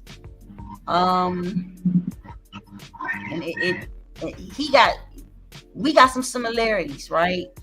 For instance, remember when they used to say that a certain brother broke the emperor's legs back in the day, and Right. blah blah blah, and all this other little shit. I came in trying to straighten this shit out, because if for sure this nigga did this shit, he about to catch the business. You see what I'm saying? So that took me all over the map trying to find certain things out. You see what I'm saying? Other people who came in and were favored, because initially I was favored by the elders. My proof is in the pudding. When it comes to the Great Seal 7 documents and the IDs and Washita Unity or United Washita and the IDs and the affidavits and all of that, I have all that shit filed, and I never paid for shit. The elders maybe you should maybe you should get into it more deeper. Hey, it makes money. What I'm saying here is the elders created my documents and my declarations and shit like that in my DOAOs, and they put them on record within various counties and paid the filing fees and all of that shit. That this cost $600 and that cost $700 and this only costs $250, but you gotta pay your filing fees. I ain't pay for none of that shit. None of it. Not once. The elders did. The elders took me to North Carolina. Okay. The elders, you know what I'm saying? So I had a strong surrounding, the same way Asir did. And the similarity come in with Sister Myra. She fell ill and things, people were, same thing I went through with Bobby. People were taking advantage and this and that. And Asir and his wife tried to handle that, which made certain bigger people come out against them, right? These are the same circumstances that I went through. Because if somebody broke the emperor's legs, I'm gonna make sure that their legs and arms get broke too. I don't care that this happened 10 years before I showed up on the scene. You can't come to me and tell me no shit like that and not try to straighten that shit out. But first, I'm gonna make sure it's true, right? So just certain situations that were fucked up, I was trying to take care of it, because I had the means of security and bodies to take care of it, you see. So with that being said, again, those who don't want those cans of worms to be reopened came in against me. You see what I'm saying? So, okay, well, she got this declaration of authority to do. Who gave her that? Well, when they looked at it and you see the elders who predated them, within particularly Washita, the Empire, Washita, the Yamania, you see what I'm saying? They see this shit real, and we gotta straighten this shit out. Now, just so happened that the brother who they were saying did it, he passed over. But with me digging how I do, I come to find out they say it wasn't him. So how the fuck did it happen? You see what I'm saying? Then the Empress passes after he passed. So it's just a lot. It's a lot. When you get into these various movements and you have various scholars whom you look up to in high esteem, and you find out this particular scholar got the worst hygiene or they're a woman beater and all of that, most people are they're not gonna be like Malcolm and step forward. They gonna step back because they don't want their name fucked up. They making too much money and they got too big of a following. Me, I'm like Malcolm, peace be upon him. I don't give a fuck about none of that shit. If you dirty, you gotta go because you dirty in the glass of water. And that's how these movements became stagnant, as you said, Chief Mustapha. And that's that's why a lot of them stay off the grid too. Exactly. Prostituting the information from people for finance. That caused a stagnation in the brothers and sisters up here moving without Michigan plates on their cars. They got a bunch of bogus ass documents, and they tried to come to Bobby, or they tried to go to this hill, or they tried to go to you. They tried to come to me, and it's like you got 16 warrants. If anybody knows about all that, Bilal would know. He's the best at it too. He's the best at it. And how's he doing? He doing good. I ran into him at the bank a couple months ago. Okay. Yep. Wow. It's a bit. I was there for I don't know if you remember. I was there for Sneed at Southfield. Me and Kamala was there for Geralian back in the day. Oh shit. Haven't heard from Fernando. I hate I didn't say it when it came to mind when you just mentioned Brother Sneed, because that was a case we needed to discuss. Because to my understanding, he threatened what kind of tort claim, and they let him go like that. All that weed and all that shit he had on him, he just did 20 years in the Fed joint, and y'all let him go. I was in Southfield with him and the prosecutor. He did something with the prosecutor, and it is what it is. You know what I'm saying? But I was there for him. I was there for a lot of people, man. You know, Geraldine was down in I think Redford or Livonia, one of them. Yep. And they tried. You see how she held him for the $100? Right. Mm-hmm. So so I was there, man. Yeah, nice to see all those guys back in the day. Yeah, I hate for us to keep going through that, and I've been going through it since I was like 13 years old. So starting in Florida, dealing with these slave patrol people. Yeah. So in the future, man, hit me up so I can get this stuff on screen so I can show the people, and we can get your build up and get you some more likes and views, subscribers and stuff. Oh, they coming and people be late. That's all right though. They still fall through. Hey, you got 2,000 or 3,000 on that sister. She got about 2,000 or 3,000 on there. It's a slow build, but they know how to come to your channel. They know where you're at. They know where you're at. But we gotta get on that TikTok. Now that I see they can't get rid of it because of it's a money maker for even the Congress trying to get rid of it. They can't get rid of it because it's too you know what I'm saying? And so I gotta get on it. I'm gonna start throwing some stuff on these people and proving that your hieroglyphics is on your body, and I'm gonna show that shit, and it's true. It's about time to wake people up. Time to stop hiding shit. You know what I'm saying? And show them the real man and woman, not man and woman ancient of days, but man and woman Adam, us from the beginning. Well, we ain't got no beginning. I forgot about that. We have no beginning or no ending. We don't have a birth record. So there you go. So on that note.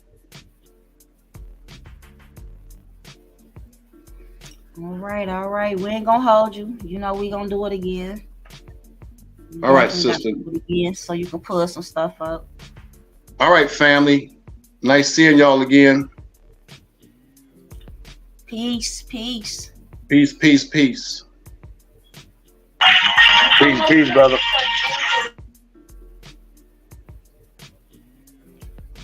Yeah. Oh boy, we was talking about with the case in Southfield.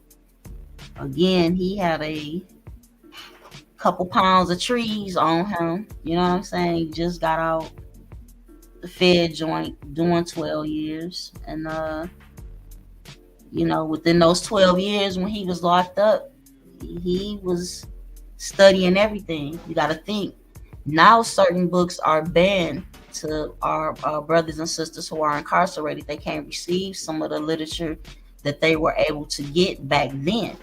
You see what I'm saying? So that brother was versed in everything, had already did bills of exchange and all kind of crazy ass shit to get cars and all kind of stuff. And they didn't want him in their courtroom. I'll just put it like that. Just imagine if you had 12 years to study commercial presentments and history and the Empress of the Washita, and you know what I'm saying? You had all this knowledge, the Lewis and Clark expeditions and being New York, and you know what I'm talking about? The Iroquois Confederacy versus the Powhatan. You know what I'm saying? Like, yeah, he was out here. You know, unfortunately, some of us get our hands on this information and use it to take advantage of others.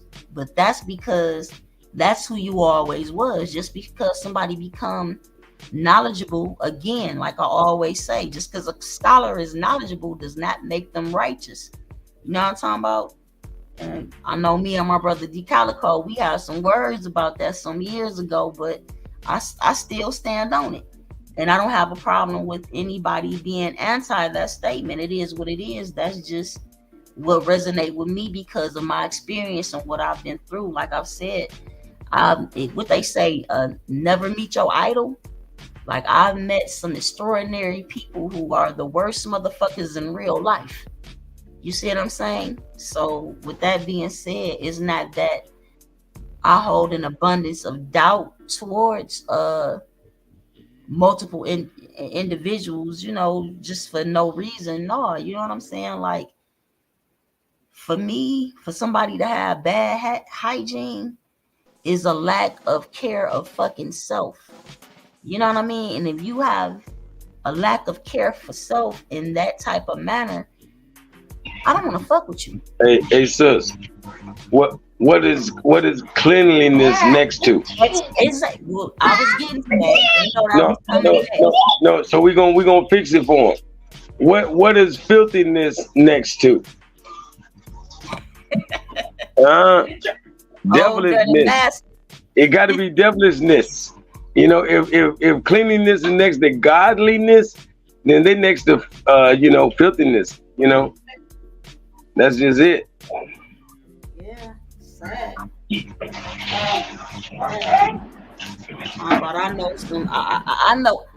I know of a scholar that you love, and man, and I wouldn't even do the brother like that. You know what I'm saying? Because I can't say his hygiene was bad, but when he landed to do a lecture, I'm like, this brother is the man. But when he came from the city next door, and that's a hint from you, he come to Detroit from the city next door to do a lecture here in Detroit, Considine Center or whatever. What he wanted is a hotel room, some weed and some hoes. That's it. He didn't want to sit down for questioning and none of that. Now, during the lecture, pre-lecture and post-lecture, of course he's gonna communicate with the people and answer questions and shit like that. But he gonna be here a day or two before the lecture takes place, and he wants a hotel room. He want hoes and he want trees. Nothing else. Yeah, I can already imagine what you're talking about, because when he do his lectures, he be sweating under the armpits doing the lectures. You know? No, he not. I'm not saying he's a brother with bad hygiene. Not this brother that I'm talking about. Like I said, the hint is he would come to Detroit from next door. That's the first. That's the only hint I'm getting. Yeah, I know what you mean. He want a hotel room. He want hoes and weed. And his lectures are the best, barring none, right now to the fucking day. That's the last hint. You said his name at first. He coming from next door. Bobby Hemmett will be coming from Atlanta. And I don't even hold that against him. He a man. He gonna want sex. You know what I'm saying? Trees is herbal enlightenment. I don't have nothing against the trees or the hotel room or the hoes. So really, this elder was a bad example. I mean, that's just, he wasn't married. You see what I'm saying? He at least he ain't a homo. Him telling you he wants some hoes, he wants a female company. Me, he not a homo, so I'm rocking with it. Yep. Y'all want to know who it is? I mean, can we guess first? I don't know. I'm just messing with you. Go ahead. I mean, most likely it's Bobby. Oh, Bobby was coming to Detroit from Atlanta. I say Okay. he's coming from Chicago to Detroit. He definitely a Moor. I know that. When you coming up out of Chicago, I mean, I really don't be knowing everybody's location. I really don't be knowing where they be coming from. Man, peace be upon the elder, man. For real. Cause he also passed over, and I hear his son is out here doing shit now. That's what's up. Yeah, Mr. Steve Coakley himself. Fuck the boule. Mr. Fuck the boule. Yeah. Yeah, all right. Hey, Steve Coakley, Ashe. Ashe. One of the realest elders ever, I'm trying to tell you. Cool as hell. For real. That's you know what I'm saying? His requests were those of a real man. You see what I'm saying? He asked for no fruity shit, you know? None of that. Hell yeah. He come to your town and give the rundown of the mayor of your city. If that nigga was a boule, Steve Coakley was pulling out everything on that nigga. He pulled out some shit from Canada on Mayor Archer. The mayor we had during the time when Steve Coakley really blew up. 94. Yeah, 1994. 95.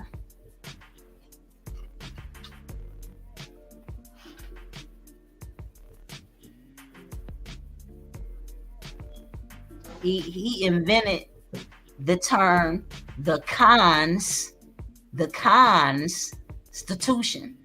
That's how Steve Coakley said Constitution. He said the cons, because they conning you. It's the Constitution. They ain't conning me, because their organic constitution was written for the English white male. That ain't what I said. That's what the fuck they said.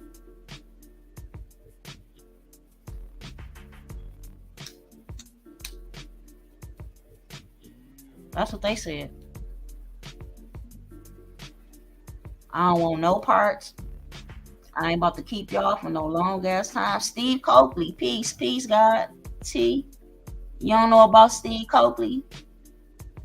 Name the names. Look up Steve Coakley. You know what I'm talking about? When you talking about remember that set of that series called A Damn Shame that came out some years ago, and they were showing y'all how all these celebrities are freaking frack. You know what I'm talking about? And this and that. Yeah, go to our channel. There's got to be somebody that's subscribed though. It's some Steve Coakley. It's a Steve Coakley video. We got some Steve Coakley. Yeah, go look at the videos. Steve Coakley is a part of the lineup. But the first couple of Damn Shame series DVDs or whatever, because shit was on YouTube, people making DVDs out of them back in the day. They contain Bobby Hemmett and Steve Coakley. Again, Steve Coakley is the original boule buster. Nobody was out here putting that information the way he was prior to him. Now, I'm not the oldest of the elders, but he has that title and he earned it because Steve Coakley used to be a city employee, right? So when you get to talking about the boule, this particular supposedly special class of melanated peoples, you see what I'm saying, making these moves on behalf of Master, he was right there witnessing that shit firsthand. Now, I don't recall what university that he attended and what he had his master's in or whatnot, but we talking about a bright guy who spoke the way that we speak. He didn't sugarcoat anything. And if let's just take somebody like a Alex Jones. If y'all know who Alex Jones is, right? Alex Jones, although I would say more than half of what he presents has turned out to be actual factual shit. He's about sensationalism and getting attention and the wow and the we and all of this bullshit. Steve Coakley didn't care about none of that. Yeah, real. Like Steve Coakley, information, unveiling shit. Steve Coakley belonged with the John Henry Clarks, you know, like even the Khalids, you know, he belonged in that category as far as the fire that he brought and the accuracy of his information, you know, for real. Because he had big balls. Be honest, you know, like you said, he was exposing information. Like he the first of his kind. Yes. You know, like he was the Tupac of what he do. Yes. For real. For real. He was on some Illuminati. I respect the brother. From what I've seen and what I've heard throughout my young and adult life, 247, he never changed. Like they say, from the cradle to the grave. He just added more ammunition to his arsenal every time that you seen him. Every time. Hey, sis, if we was on TikTok right now, we'll be jumping. I ain't lying. We'll be jumping. Because you don't even know because they already love you and you don't even know it. And then me, you know, I came through the back door. You know, people hated me first. Before first, I was the most hated on TikTok, you know? And, you know, can't nobody really hate you without loving you, you know? So I done crept back on the other side of that thin line. And, you know, they love me. You know, enough people love me that I don't care about the rest. I don't care about nobody else. No. You know what I'm saying? If you don't love me by now, it's all good. I don't want you to. You feel me? For real. But if you come over there, like, telling you, I've been meeting a couple knowledgeable sisters on there, but it was zero. Now, it's enough for you to hang out. Y'all can really show what the sister's all about. For real. Indeed, man. I was listening to that bill with Abundance Child the other day when I was at work. That shit lit. Yeah, it was refreshing. I already know. It's lit. You know we got to do a part 2 to it because the reason that I, you know, hit her, wanted to do the, you know, interview with her was based off of the, like I said, the black and the more, and I didn't even get into the psychology of it, the comments and shit that the people was leaving, so we could dissect that shit right quick. Yeah, most definitely. I ain't gonna lie, I enjoyed it. You know, for real. I was gonna make a lot of clips, but I wanted to see what you know, what Amir did, because I know he made some clips and his videos did some numbers. I ain't want to step on his toes. I probably would have made the same clip. So I want to see what he clipped first. Then I'm going to go clip what I clip. You know, for real. That's the good thing about TikTok and these little shorts, you know. Like I can answer questions in a brief second. I'd be like, okay, Toya and them answered this right here at the 30-minute mark. I'm going to clip that and I'm going to address that question. Yeah, they love it. They love it. I'm gonna say this though, the term "dirty Moors" is the proper term to use for the those who fell to Christianity, as they would say, Christendom. Yep. You know what I'm saying? But to say that all of these men were melanated, meaning Moors, is absolutely ludicrous. Ludicrous. Sister, they are now saying, these people follow Caremio. I call him Curry Mayo. He's some curry mayonnaise. But what I'm getting at is Curry Mayo, like people like him are the ones spreading this info. They're not saying Columbus was black. They saying Napoleon. They saying, Hitler. These people are saying every despicable person. Okay. Yeah. That's just like the Hebrew Israelites trying to say King James was black. Yeah. Let that nigga say a cracker. Because if you read Dirt, book Dirt, I always forget the author name, but if you Google right now, the book Dirt is 40 other books that attempt to verify that King James wore the same outfit and didn't take baths and hated his mama and had male lovers. I mean, look, this is just like Diddy. Let's just say Diddy never had any they would say bisexual acts, but homo, if you ain't no bisexual if you went over there. So it's homosexual acts. Let's just say he never did that and all that, and it gets chopped up to this guy just being like Michael Jackson. You got all this money, so everybody hates you and say you want the Elephant Man bones and shit. You see what I'm saying? Like this shit came from nowhere. No, it came from somewhere. Your motherfucking ass did something. You did something. You see what I'm saying? And in most cases, I'm not gonna say in all cases, but you exhibited some behavior that made people say these things. You see what I'm saying? Like real is real. Not people connecting Michael Jackson and Quincy Jones, and why Quincy Jones tell on Marvin Gaye and Richard Pryor and Marlon Brando, but didn't tell on himself. And you know what I'm talking about? Why Tupac say Quincy Jones was trying to sodomize him, and what kind of, or had him sodomize him, or whatever the fuck was said. And then why would Tupac take that back and then go and start fucking Quincy Jones' daughter? Like, that whole celebrity circle is some bullshit. Stop picking sides. Stop picking Cat over Steve Harvey. These motherfuckers kiss the same ring, nigga.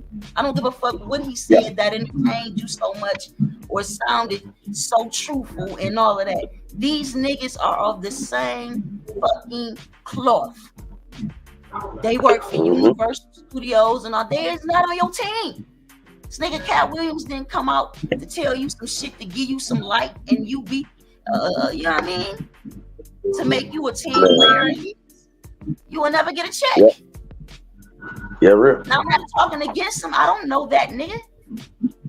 But seems to me when you idolize another celebrity the way that he idolized Prince, even if you didn't know that he fucked with Prince, you can clearly see he idolizes Prince.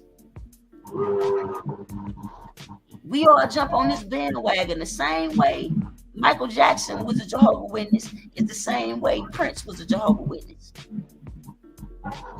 What's that nigga name? Charles T. Russell, born on February 16th, that made the Jehovah's Witness shit.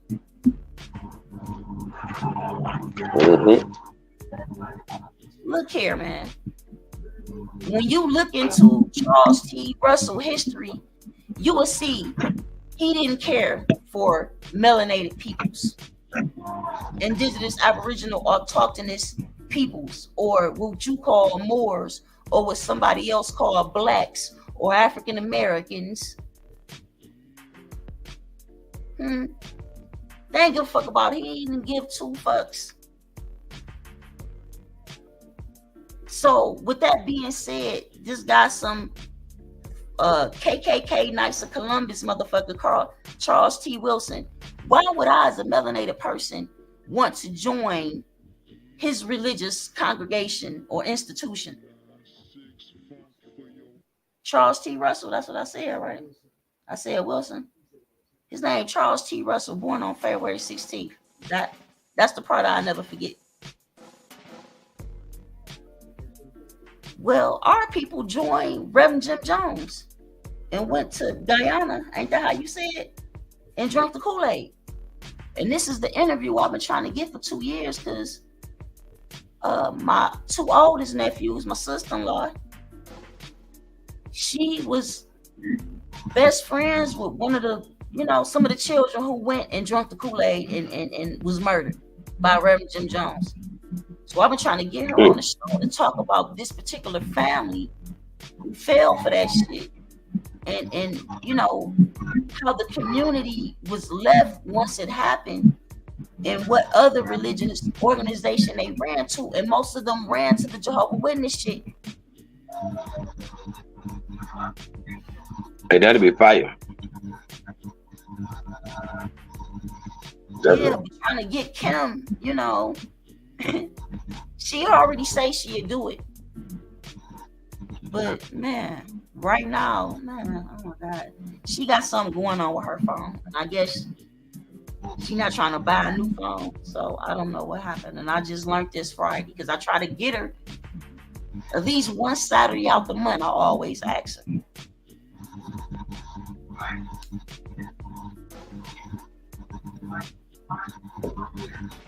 Hell yeah, she connect that shit. And what's the name of that family business? You heard of the show Family Business? Yeah.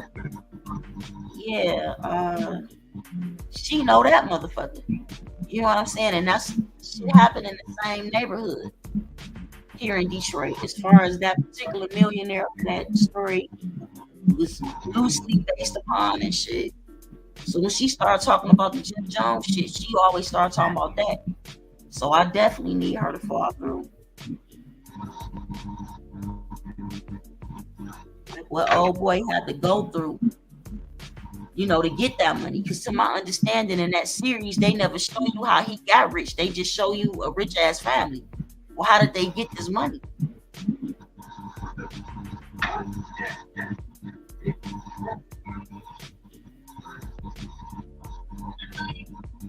Hell yeah, we've been on here for 1,000 years. Click in, click off. We got a whole bunch of no comments. Let's see. These comments out the way, but shit, what we miss on Florida? Like I said, I was trying to get, the typical view, you know what I'm saying, of in modern times of how people see it, And one thing I didn't expand upon when I was talking about my brother Sarah Seti, because that is my brother, you know what I'm saying? I'm not a Pan-Africanist, but we all must admit, after some point in time in your life, your ass was a Pan-Africanist. Let me tell you, I was a Pan-Africanist, right? I'm about 13 when them African medallions came out. And my mama and them laughed at me. You ain't no African, just laughed at me because my genealogy was never hid from me. We had paintings and pictures of my great grandmas and great grandmas and great granddaddies and shit like that on the wall. I seen what they looked like. And I seen that they were starving because most of them had rifles in their pictures and their paintings. So they weren't fucking with them crackers like that. So hey, sis, let's be honest. Let's be honest. Like the first gun we probably ever seen was one of them old ass guns from one of our granddaddies or something. Grandma kept it behind the door or under the, behind the couch or wherever in a closet. They had them old rusty shotguns. We know that. Them rifles. Hey, my grandma gave me and my brother our first guns. I'm like 9. Gave us a 22 carbine rifle and shit. Come on, I already know. That's what I'm saying. That's what I remember. Guns. If you grew up around guns and your mama and them always had guns, but you know what I'm saying? You grew up around sovereignty in my eyes.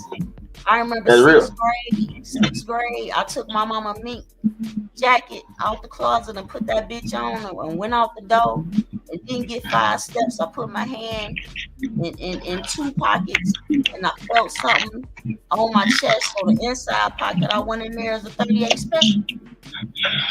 You know what I'm saying? Like I grew up around pistols. For me, And from what I know, every woman supposed to have two gun. Mm-hmm. That's just what it is. And for me, that was sovereignty. All my first guns came from grandma. So just let you know, not only am I passing a church in the house that's paid for down to you, I'm passing these pistols to you for you to protect it.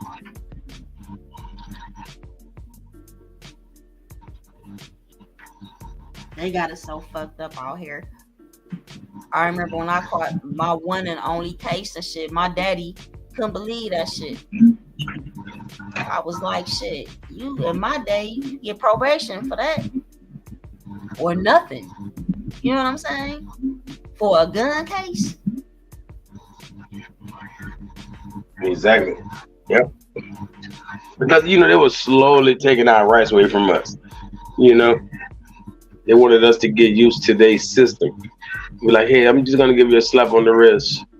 But when your grandchildren try this shit, we're gonna give them 10, 20 life.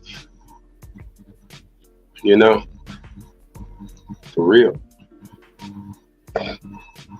That's just like let's say 1920s or whenever, when the last grandparents, they ain't have to pay no property taxes. Like they was grandfathered in. But that next generation, hey, they've been paying taxes ever since. And that's how they can take our properties. That's how they did it with the excise taxes. You know what I'm saying? Something that was never a part of our government. Just say what it is. You know what I'm saying? Mm-hmm. But again, as we look at this U.S. national debt clock, let's slide over. You see this right here? Come on, where my mouse at? Okay. 1960, they had 53.07%. This is their U.S. federal debt to GDP, gross domestic product.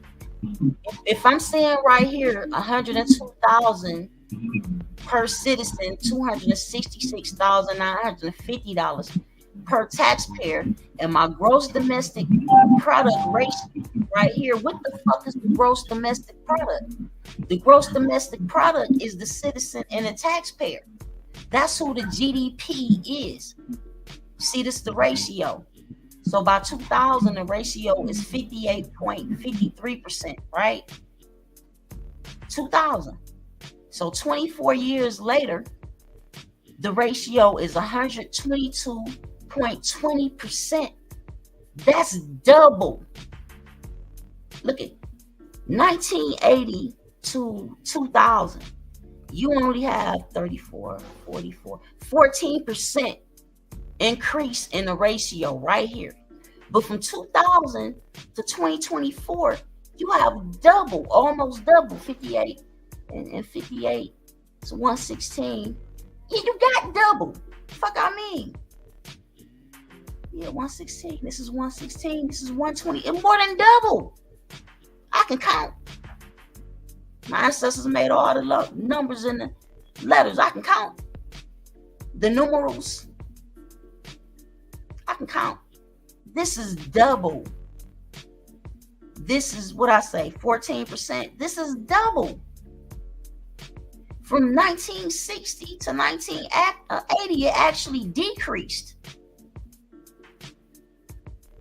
So they want them people coming through the border. Trump and Biden want the people coming through the border. If you think anything else, you don't know math.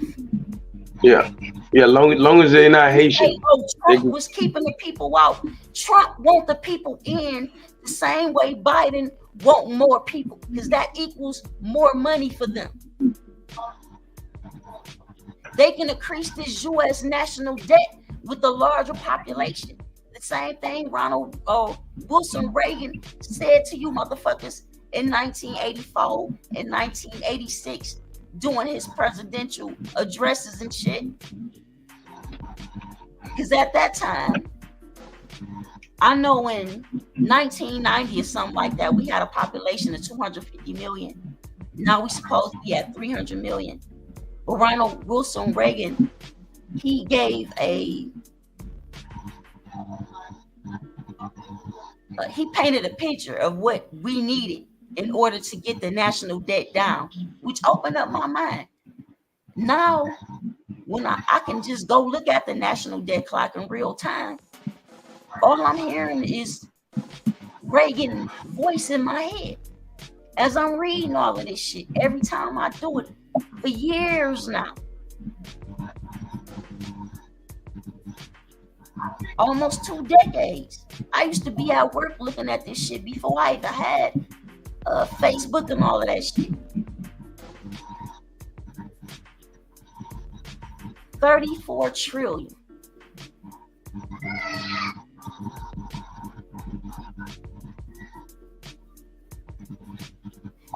This is crazy. So let's look at the gold before we get out of here. Let's see how much gold they claim to have. Now I can look at the international debt clock too, not just the U.S. debt clock. We all can do it.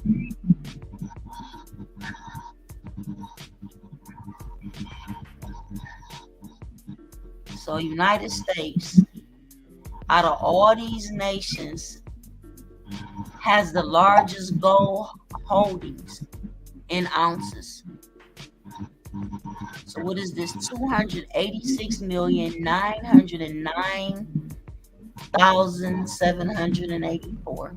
286,909,784. And it's up 28%. So you mean to tell me the euro is all the way down here at 641 million, while up here the US is that's 26,986,000. So this is, oh, that's iron. That's not even gold. My bad, y'all. I just wanted to see gold. I don't want to see. So let me go back. I know how to do it. So that's national. Where's the national? I mean the international.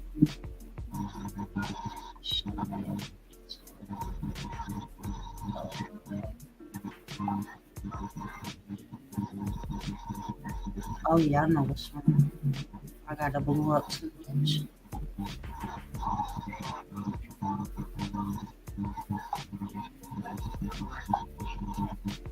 Here it goes. World debt clock. That's what it's called. Not the international debt clock. It's called the world debt clock.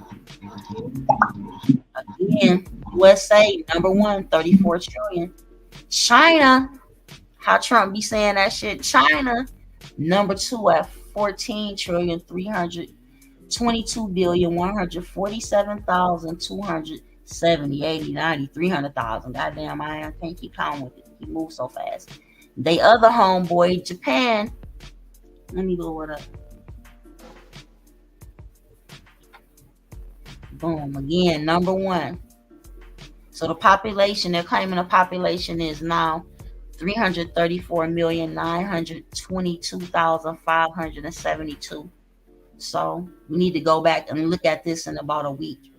In order for them to increase this population, many ways that can be done, but for it to count on their national debt clock, there has to be a social security number attached to that trust. China, 1,468,689. No. This is their this is their population. I'm confusing it for the debt population. 1 billion, 1.5 billion, we'll just say. It's China's population. And that is how many times? 335 million going to 1.5 billion. But their national debt is 20 trillion less than ours. So if you do the math, you got to do it all the way across. If this is the national debt, the gross domestic product, the GDP, is only at 28,324,635,800,000 and 900,000 is growing. Public debt, gross domestic product, all of this shit is in the red. But you notice what is always in the green is the gross domestic product. Again, what the fuck is the gross domestic product? The gross domestic product is the people. That is what their transmitting utilities and their International Monetary Fund feeds off of, and they are the parasites. With all of this type of wealth in circulation, there's no way that there are supposed to be people living in famine or homeless or without what do you call it? Full plumbing and shit. You know what I'm talking about? Shitting somewhere on the beach, or like in India, paying $1 to the bathroom because you only have a toilet and shit at the house. Sanitation. Yeah, all that. Be in Nigeria somewhere shitting on the beach. Or Liberia, I meant to say. My bad, rich ass Nigeria. Nigerians be popping them bands and shit. But they still have extreme poverty in various areas that shouldn't exist. See, when you start talking like this, they start saying you are Marxism or communism. Like, the fuck are you talking about? It should be, again, if you got people with gold toilet seats and all kind of retarded shit, generations of wealth being usurped from where these people in poverty live at, you mean to tell me that you savage motherfuckers couldn't even build shit?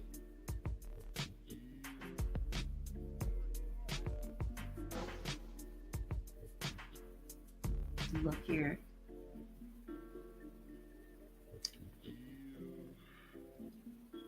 This shit is crazy. Again, all of them is in the red.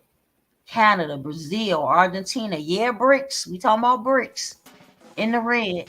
Belgium, Greece, Indonesia, Ireland, Korea, Mexico, Netherlands, Nigeria, Norway, Poland, Saudi Arabia, Spain. All these bitches in the red. And the only place they are in the green at is gross domestic product. Everything else is in the red. Now, let's just say, again, 13% of the population and whatever percent of the population, a population is plural within all of these places. If they held that percentage of wealth, like again, we're 13% of the population, according to their census in the United States of America's territory, 13% of the population, but we don't hold 13% of the nation's wealth. That's the problem across the board, everywhere.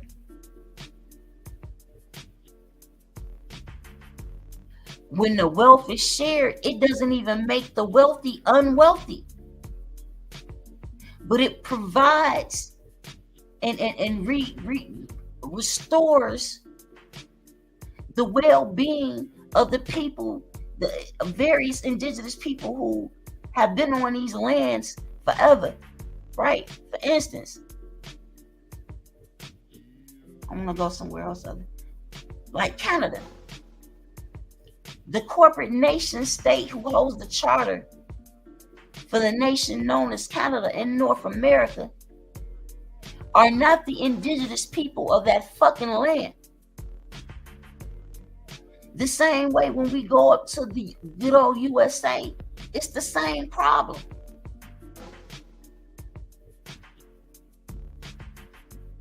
So naturally we'll say, well, that's a de facto government. So a fraud is taking place and they're not the de jure government, but they're the ones who are conducting the business, the commerce and trade. They're the ones that are wealthy beyond your imagination.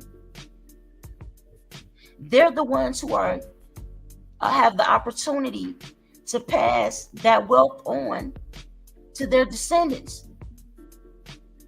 Meanwhile, those of us who ancestors was robbed by their ass aren't even sharing in the nation's wealth. We're only allowed to share within the nation's debt.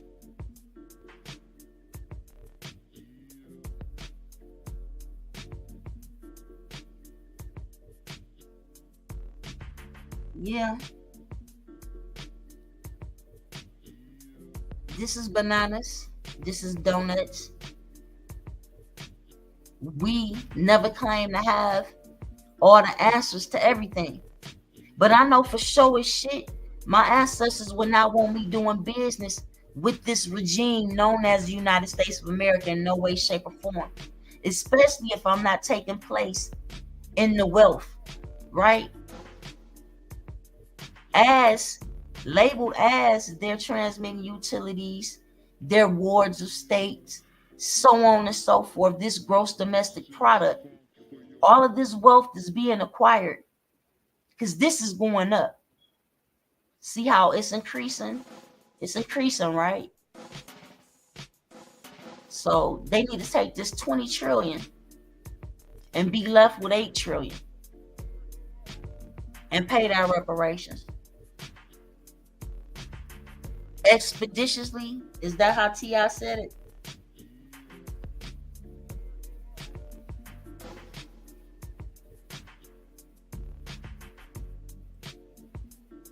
What happened? He said something about Tevin Campbell.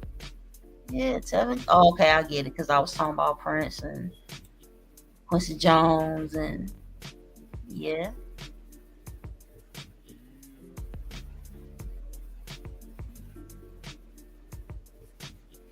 Yeah, elimination. You know where we are will be effective at is getting them to. I say they don't abolish nothing. So to get them to eliminate various policies and codes and acts that have allowed them to become mega wealthy off of fines and fees and excise taxes that should have never been applied to us is where we start at. And the first one is the safety belt or the seat belt law. Has to go. I would like to start off with the police having the ability to ask you for proof of insurance or proof of car insurance or whatever when they pulling you over for something random, right? The only time that they need to be concerned about proof of insurance is when there is injury involved or some type of accident or whatever. And then, as I've said previously, at that point, they're only a medium of exchange, meaning they take your insurance information and give it to the other party, and they take their insurance information and give it to you. They're not there to dictate a fucking thing. They are the ultimate servant. They are the department who is supposed to assist during emergency situations. And if a crime has been committed, which the problem is they have made millions of statutes and codes and acts, so-called laws, crimes commercially. That's why they say all crimes are commercial, which is why more proof of they never got rid of Jim Crow, Christian black holes, or the vagrancy laws, because they still have the same language. There's a charge, and if convicted, you can face 10 years in jail and or a fine of $10,000 and or a fine of $10,000. Sound like business to me. And I don't want to do business with these people. Y'all do that. Don't do that, please. And we can come together at that point as a core and be effective. Yeah, also white cargo. I showed the white cargo. No, I didn't show white cargo. I showed they were white and they were slaves. Not white cargo. I know. And we talking about the Slavics and Yugoslavia, Czechoslovakia, Slavia. We talk about that, right? For me, learning what I've learned about them being dragged across the sands and about them being the original people on the plantation and all of this and all of that. Right now, when we having discussions of reparation and compensation and all of that, I'm telling y'all, I'm not trying to fuck with, you know what I'm saying? Just like they not trying to tell us our real history, I'm not trying to go out and tell them nothing. Fuck all that. They already know they shit. You know what I mean? They already know that they were subject citizens long before the term subject citizen applied to any of us. It was applied to them by way of their monarchies and burning people to the stake and calling wise women witches and all of that shit. The shit that a lot of people over here, melanated people, are practicing right now came directly from their enemies type shit. Yeah. So remember that song, Take This Job and Shove It? They can take that debt and shove it. Don't let them put that on your babies. Because if we don't do something about it, just imagine. This national debt will be $64 trillion and it will be attached to your grandchildren. You gotta go back. They telling you, they don't hide the fact that every citizen owes a portion, and that portion is $102,885,000 to their U.S. national debt of $34,613,701,800,900,000. It's gonna jump a whole nother mill. See, it's 702,100,000. It's just going up.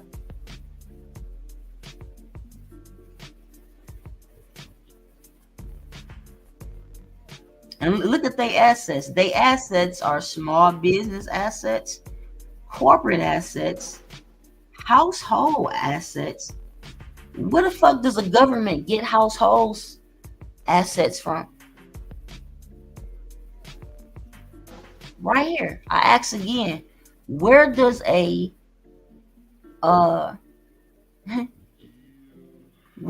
nation state, where does a country get a household assets from? And that's a lot too. Is that 151 trillion, 1,126,000,000? And yeah, that's more than their national debt.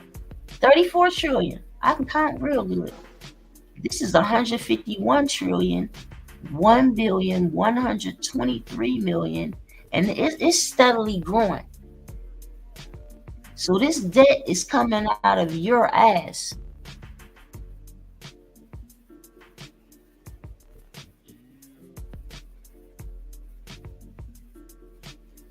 It even said right here, assets per citizen.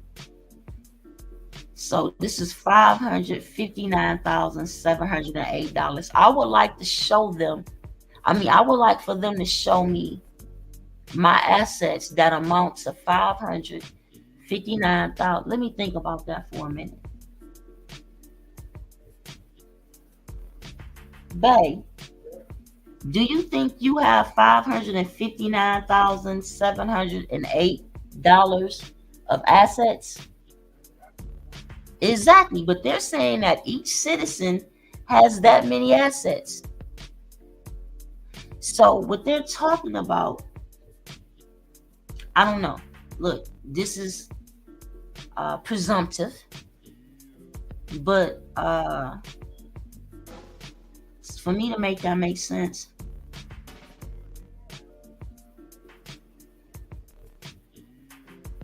yeah, we'll have to include children and life insurance policies that they have that are certified by birth certificates and will be certified by death certificates. I don't know, this shit bananas. U.S. millionaires, 23,432,000 out of 335 million people. The amount of millionaires alleged by their debt clock is 23,432,407.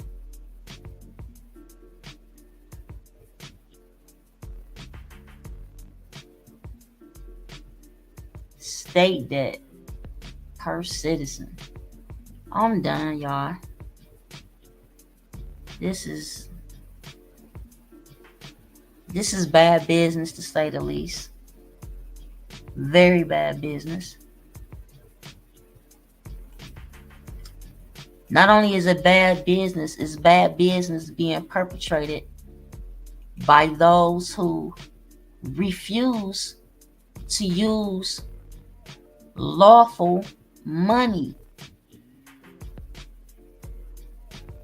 They use legal tender, fiat. What's the difference in between legal tender and lawful money?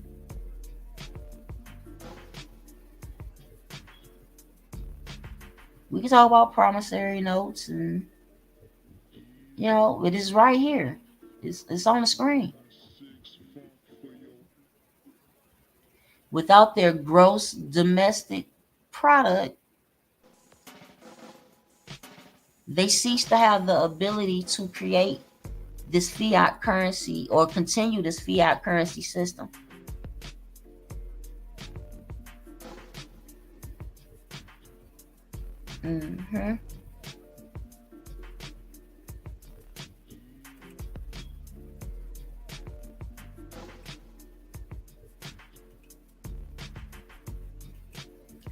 Well, this entire system was built upon get on lay down by way of the missionaries and the mercenaries of the Christian Crusades up under the doctrine of discovery. And it's so spooky. It's spooky to live with the knowledge of the fact that the vast majority of your relatives and just people in general, melanated people,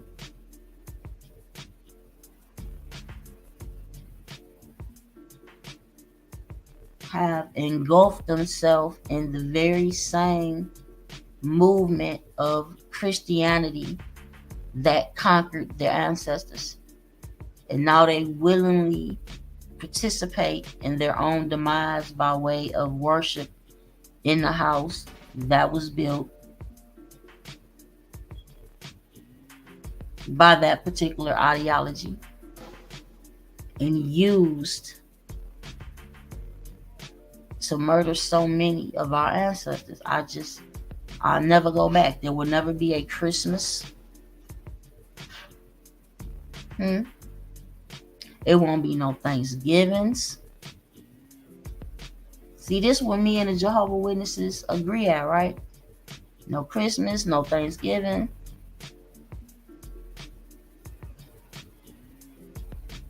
Told you Christmas used to be illegal in the USA, didn't it? I'm by myself. I know Calico know a whole lot about that shit. Christmas being illegal in the good old US of A. Really? Damn. You say Christmas? Christmas was illegal in the United States of America till like 1900 or something like that. Nah, I ain't know that. Yeah, and I asked the people a couple weeks ago, I said, what's the #1 toy that's purchased for the kids on Christmas? Baby dolls and bullshit. Yep, Barbie. You the only one that got it right. Barbie is for decades. Barbie has been the #1 purchased toy for children during fucking Christmas. Motherfucking Barbie. Damn. If that ain't enough to make you stop celebrating that shit, I don't know what to tell you, Becky, Susie, Jenny. Yeah. You know what I'm talking about? Yeah. Yeah. It wasn't for us. I'm saying that particular celebration, which was mandated into law, because I get the day off from work and I get paid. If we work, if I work the day before Christmas Eve or Christmas Eve, I get triple paid. It's mandated. Hey, sis, hey, I wonder, do they know where the image of Santa Claus come from? Because we know the image of Santa Claus comes from Coca-Cola. Coca-Cola invented the image of Santa Claus, and the world adopted it, or the U.S. adopted it, and ever since then, hey, that's Santa. You say cocaine? Yeah, Coca-Cola.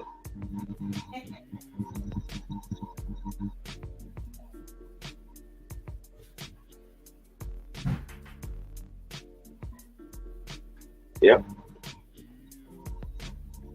No, that's what I call it, cocaine. The cocaine. Yeah. That's real. For real. I'm saying, real drug. We can't expect people who look at Coca-Cola and cocaine and never go through their mind. If you look at Coca-Cola, Pepsi Cola, and cocaine and never go through your mind, that's what I'm saying. Everybody ain't built to come outside of one chamber. You know, they so in love with the little chamber they lock themselves in, they ain't gonna never come out, bro.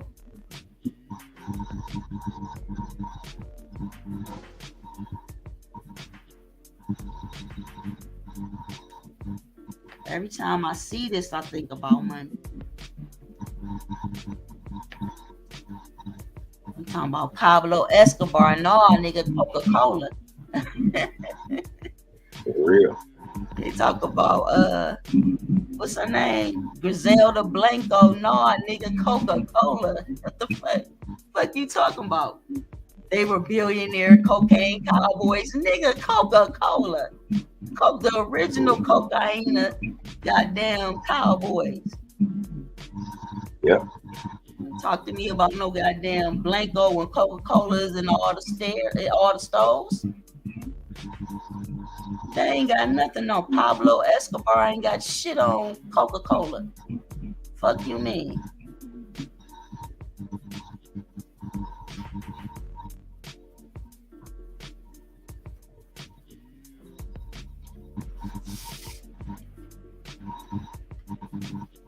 Shit, ain't got shit on Hennessy. Ain't got nothing on Remy.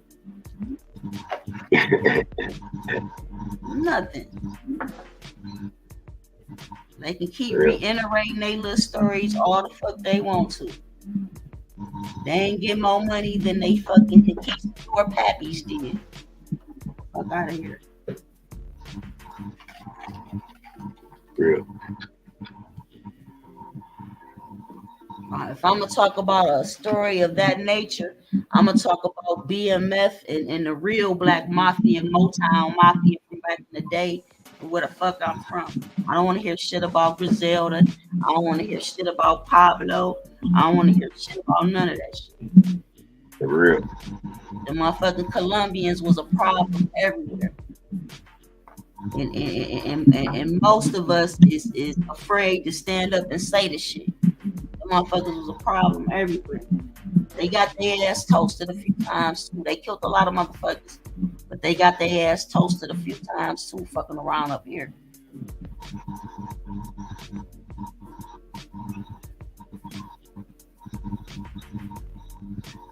He ain't fucking around down there.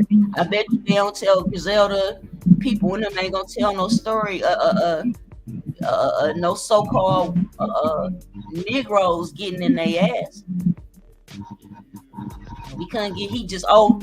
Look, he just owed me that $2 million. If you catch him, kill him.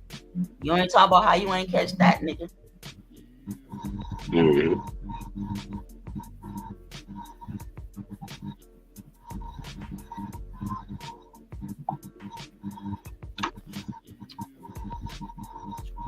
Shit. I ain't gonna hold you. I appreciate you falling through. We've been on here for a nice little That's for minute. sure. People got a full course meal. That's for sure. They got some shit to look up. They got to look up the camels and the dragons and the dinosaurs from Florida. Yeah, the mastodon bones. Yeah, the gators, the hurricanes, motherfucking Seminoles. That's football state right there. That's one thing I forgot to mention. That's football state. Hey, don't say that. Don't say that to a lot of people. Get jealous because they think, we don't have the crown. We got the crown. It ain't just because y'all got Deion Sanders from Fort Myers, Florida, the best. Y'all so much the best. Y'all Florida so much the best at football. Y'all ain't have a goddamn basketball team for the longest. If you look when the Miami Heat and the Orlando Magic came into play was a little later than most basketball leagues. That's only because y'all a football state. Yep, for real. Raise them little boys to become football players, all of them. And they don't know we got that speed, but they don't understand we got that speed because it's so hot, and as kids we might run barefoot, so that's just gonna make you run faster because the ground hot is hot out there. You gotta really move, you know what I mean? Yeah. For real. Young men down there in high school, if they don't play football, boy, your whole family gonna talk shit about you. Yeah. I ain't gonna lie, make a man out you. Because these little jits hitting like grown men, so when you on that level, hey, you on point. Mm-hmm. Yeah. I'm talking about 8th graders. If you go watch some 8th graders play football, it's way more live than the NFL. The NFL ain't got nothing on these kids. Mm-hmm. Yeah. I'm talking about just the kickoff. When you see the kickoff and they running down there, you be like, man, I can't get out there with them. Man, them young jits ain't playing. If you get out there lollygagging, man, they'll break you up. I'm talking about grown men. I'm talking to the grown men that's listening, They will break you up, man. Yeah, they play that football, though. I done seen little 9th and 8th graders, working out and putting plastic garbage bags on to sweat they little fat off and shit. Yep. Football, they don't play about that football down there. Yep. But they got weight limits for the people under high school. They got weight limits, so I done seen them do that a lot. They be running over the bridge back and forth with the trash bag tied to their body up under their shirt. I was like, man, that's going hard for the team. Yeah, learned a lot down there. I know some people down there that can't read or write, but I bet you they ain't sick. And anytime any of them or get a baby, a family gets sick, they know what to go in the field and go get the cure. Can't read or write a lick. I bet you they don't die of cancer. For real. Run around. That's real. Mm-hmm. Yeah, but we're gonna have to do this again soon. Real soon, because you supposed to be the first guest for the next guest for the Carbon series, the Carbon is Forever series. Oh yeah, count me in. You already know. Right For on. sure. Yes, ma'am. You already know. I'm finna start up that Alhambra 813. You got the Alhambra 313. I'm finna come through with the 813. You know. Yeah, and I used to So you know. Yeah, and you used to be down here. So yeah. Right, that's what I was about to say. That used to be my area code. I had my mama's phone bill so high. Hey, what I was just gonna say, you already know you're gonna be my first guest. You know, you're gonna be my first guest on Alhambra 813. That's what's up. That shit gonna be fire. Guaranteed.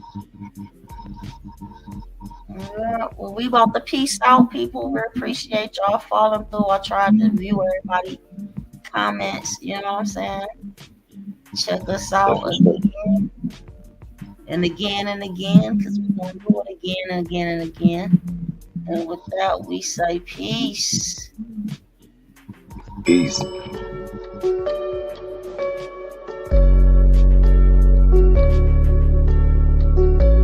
Supreme. Shock.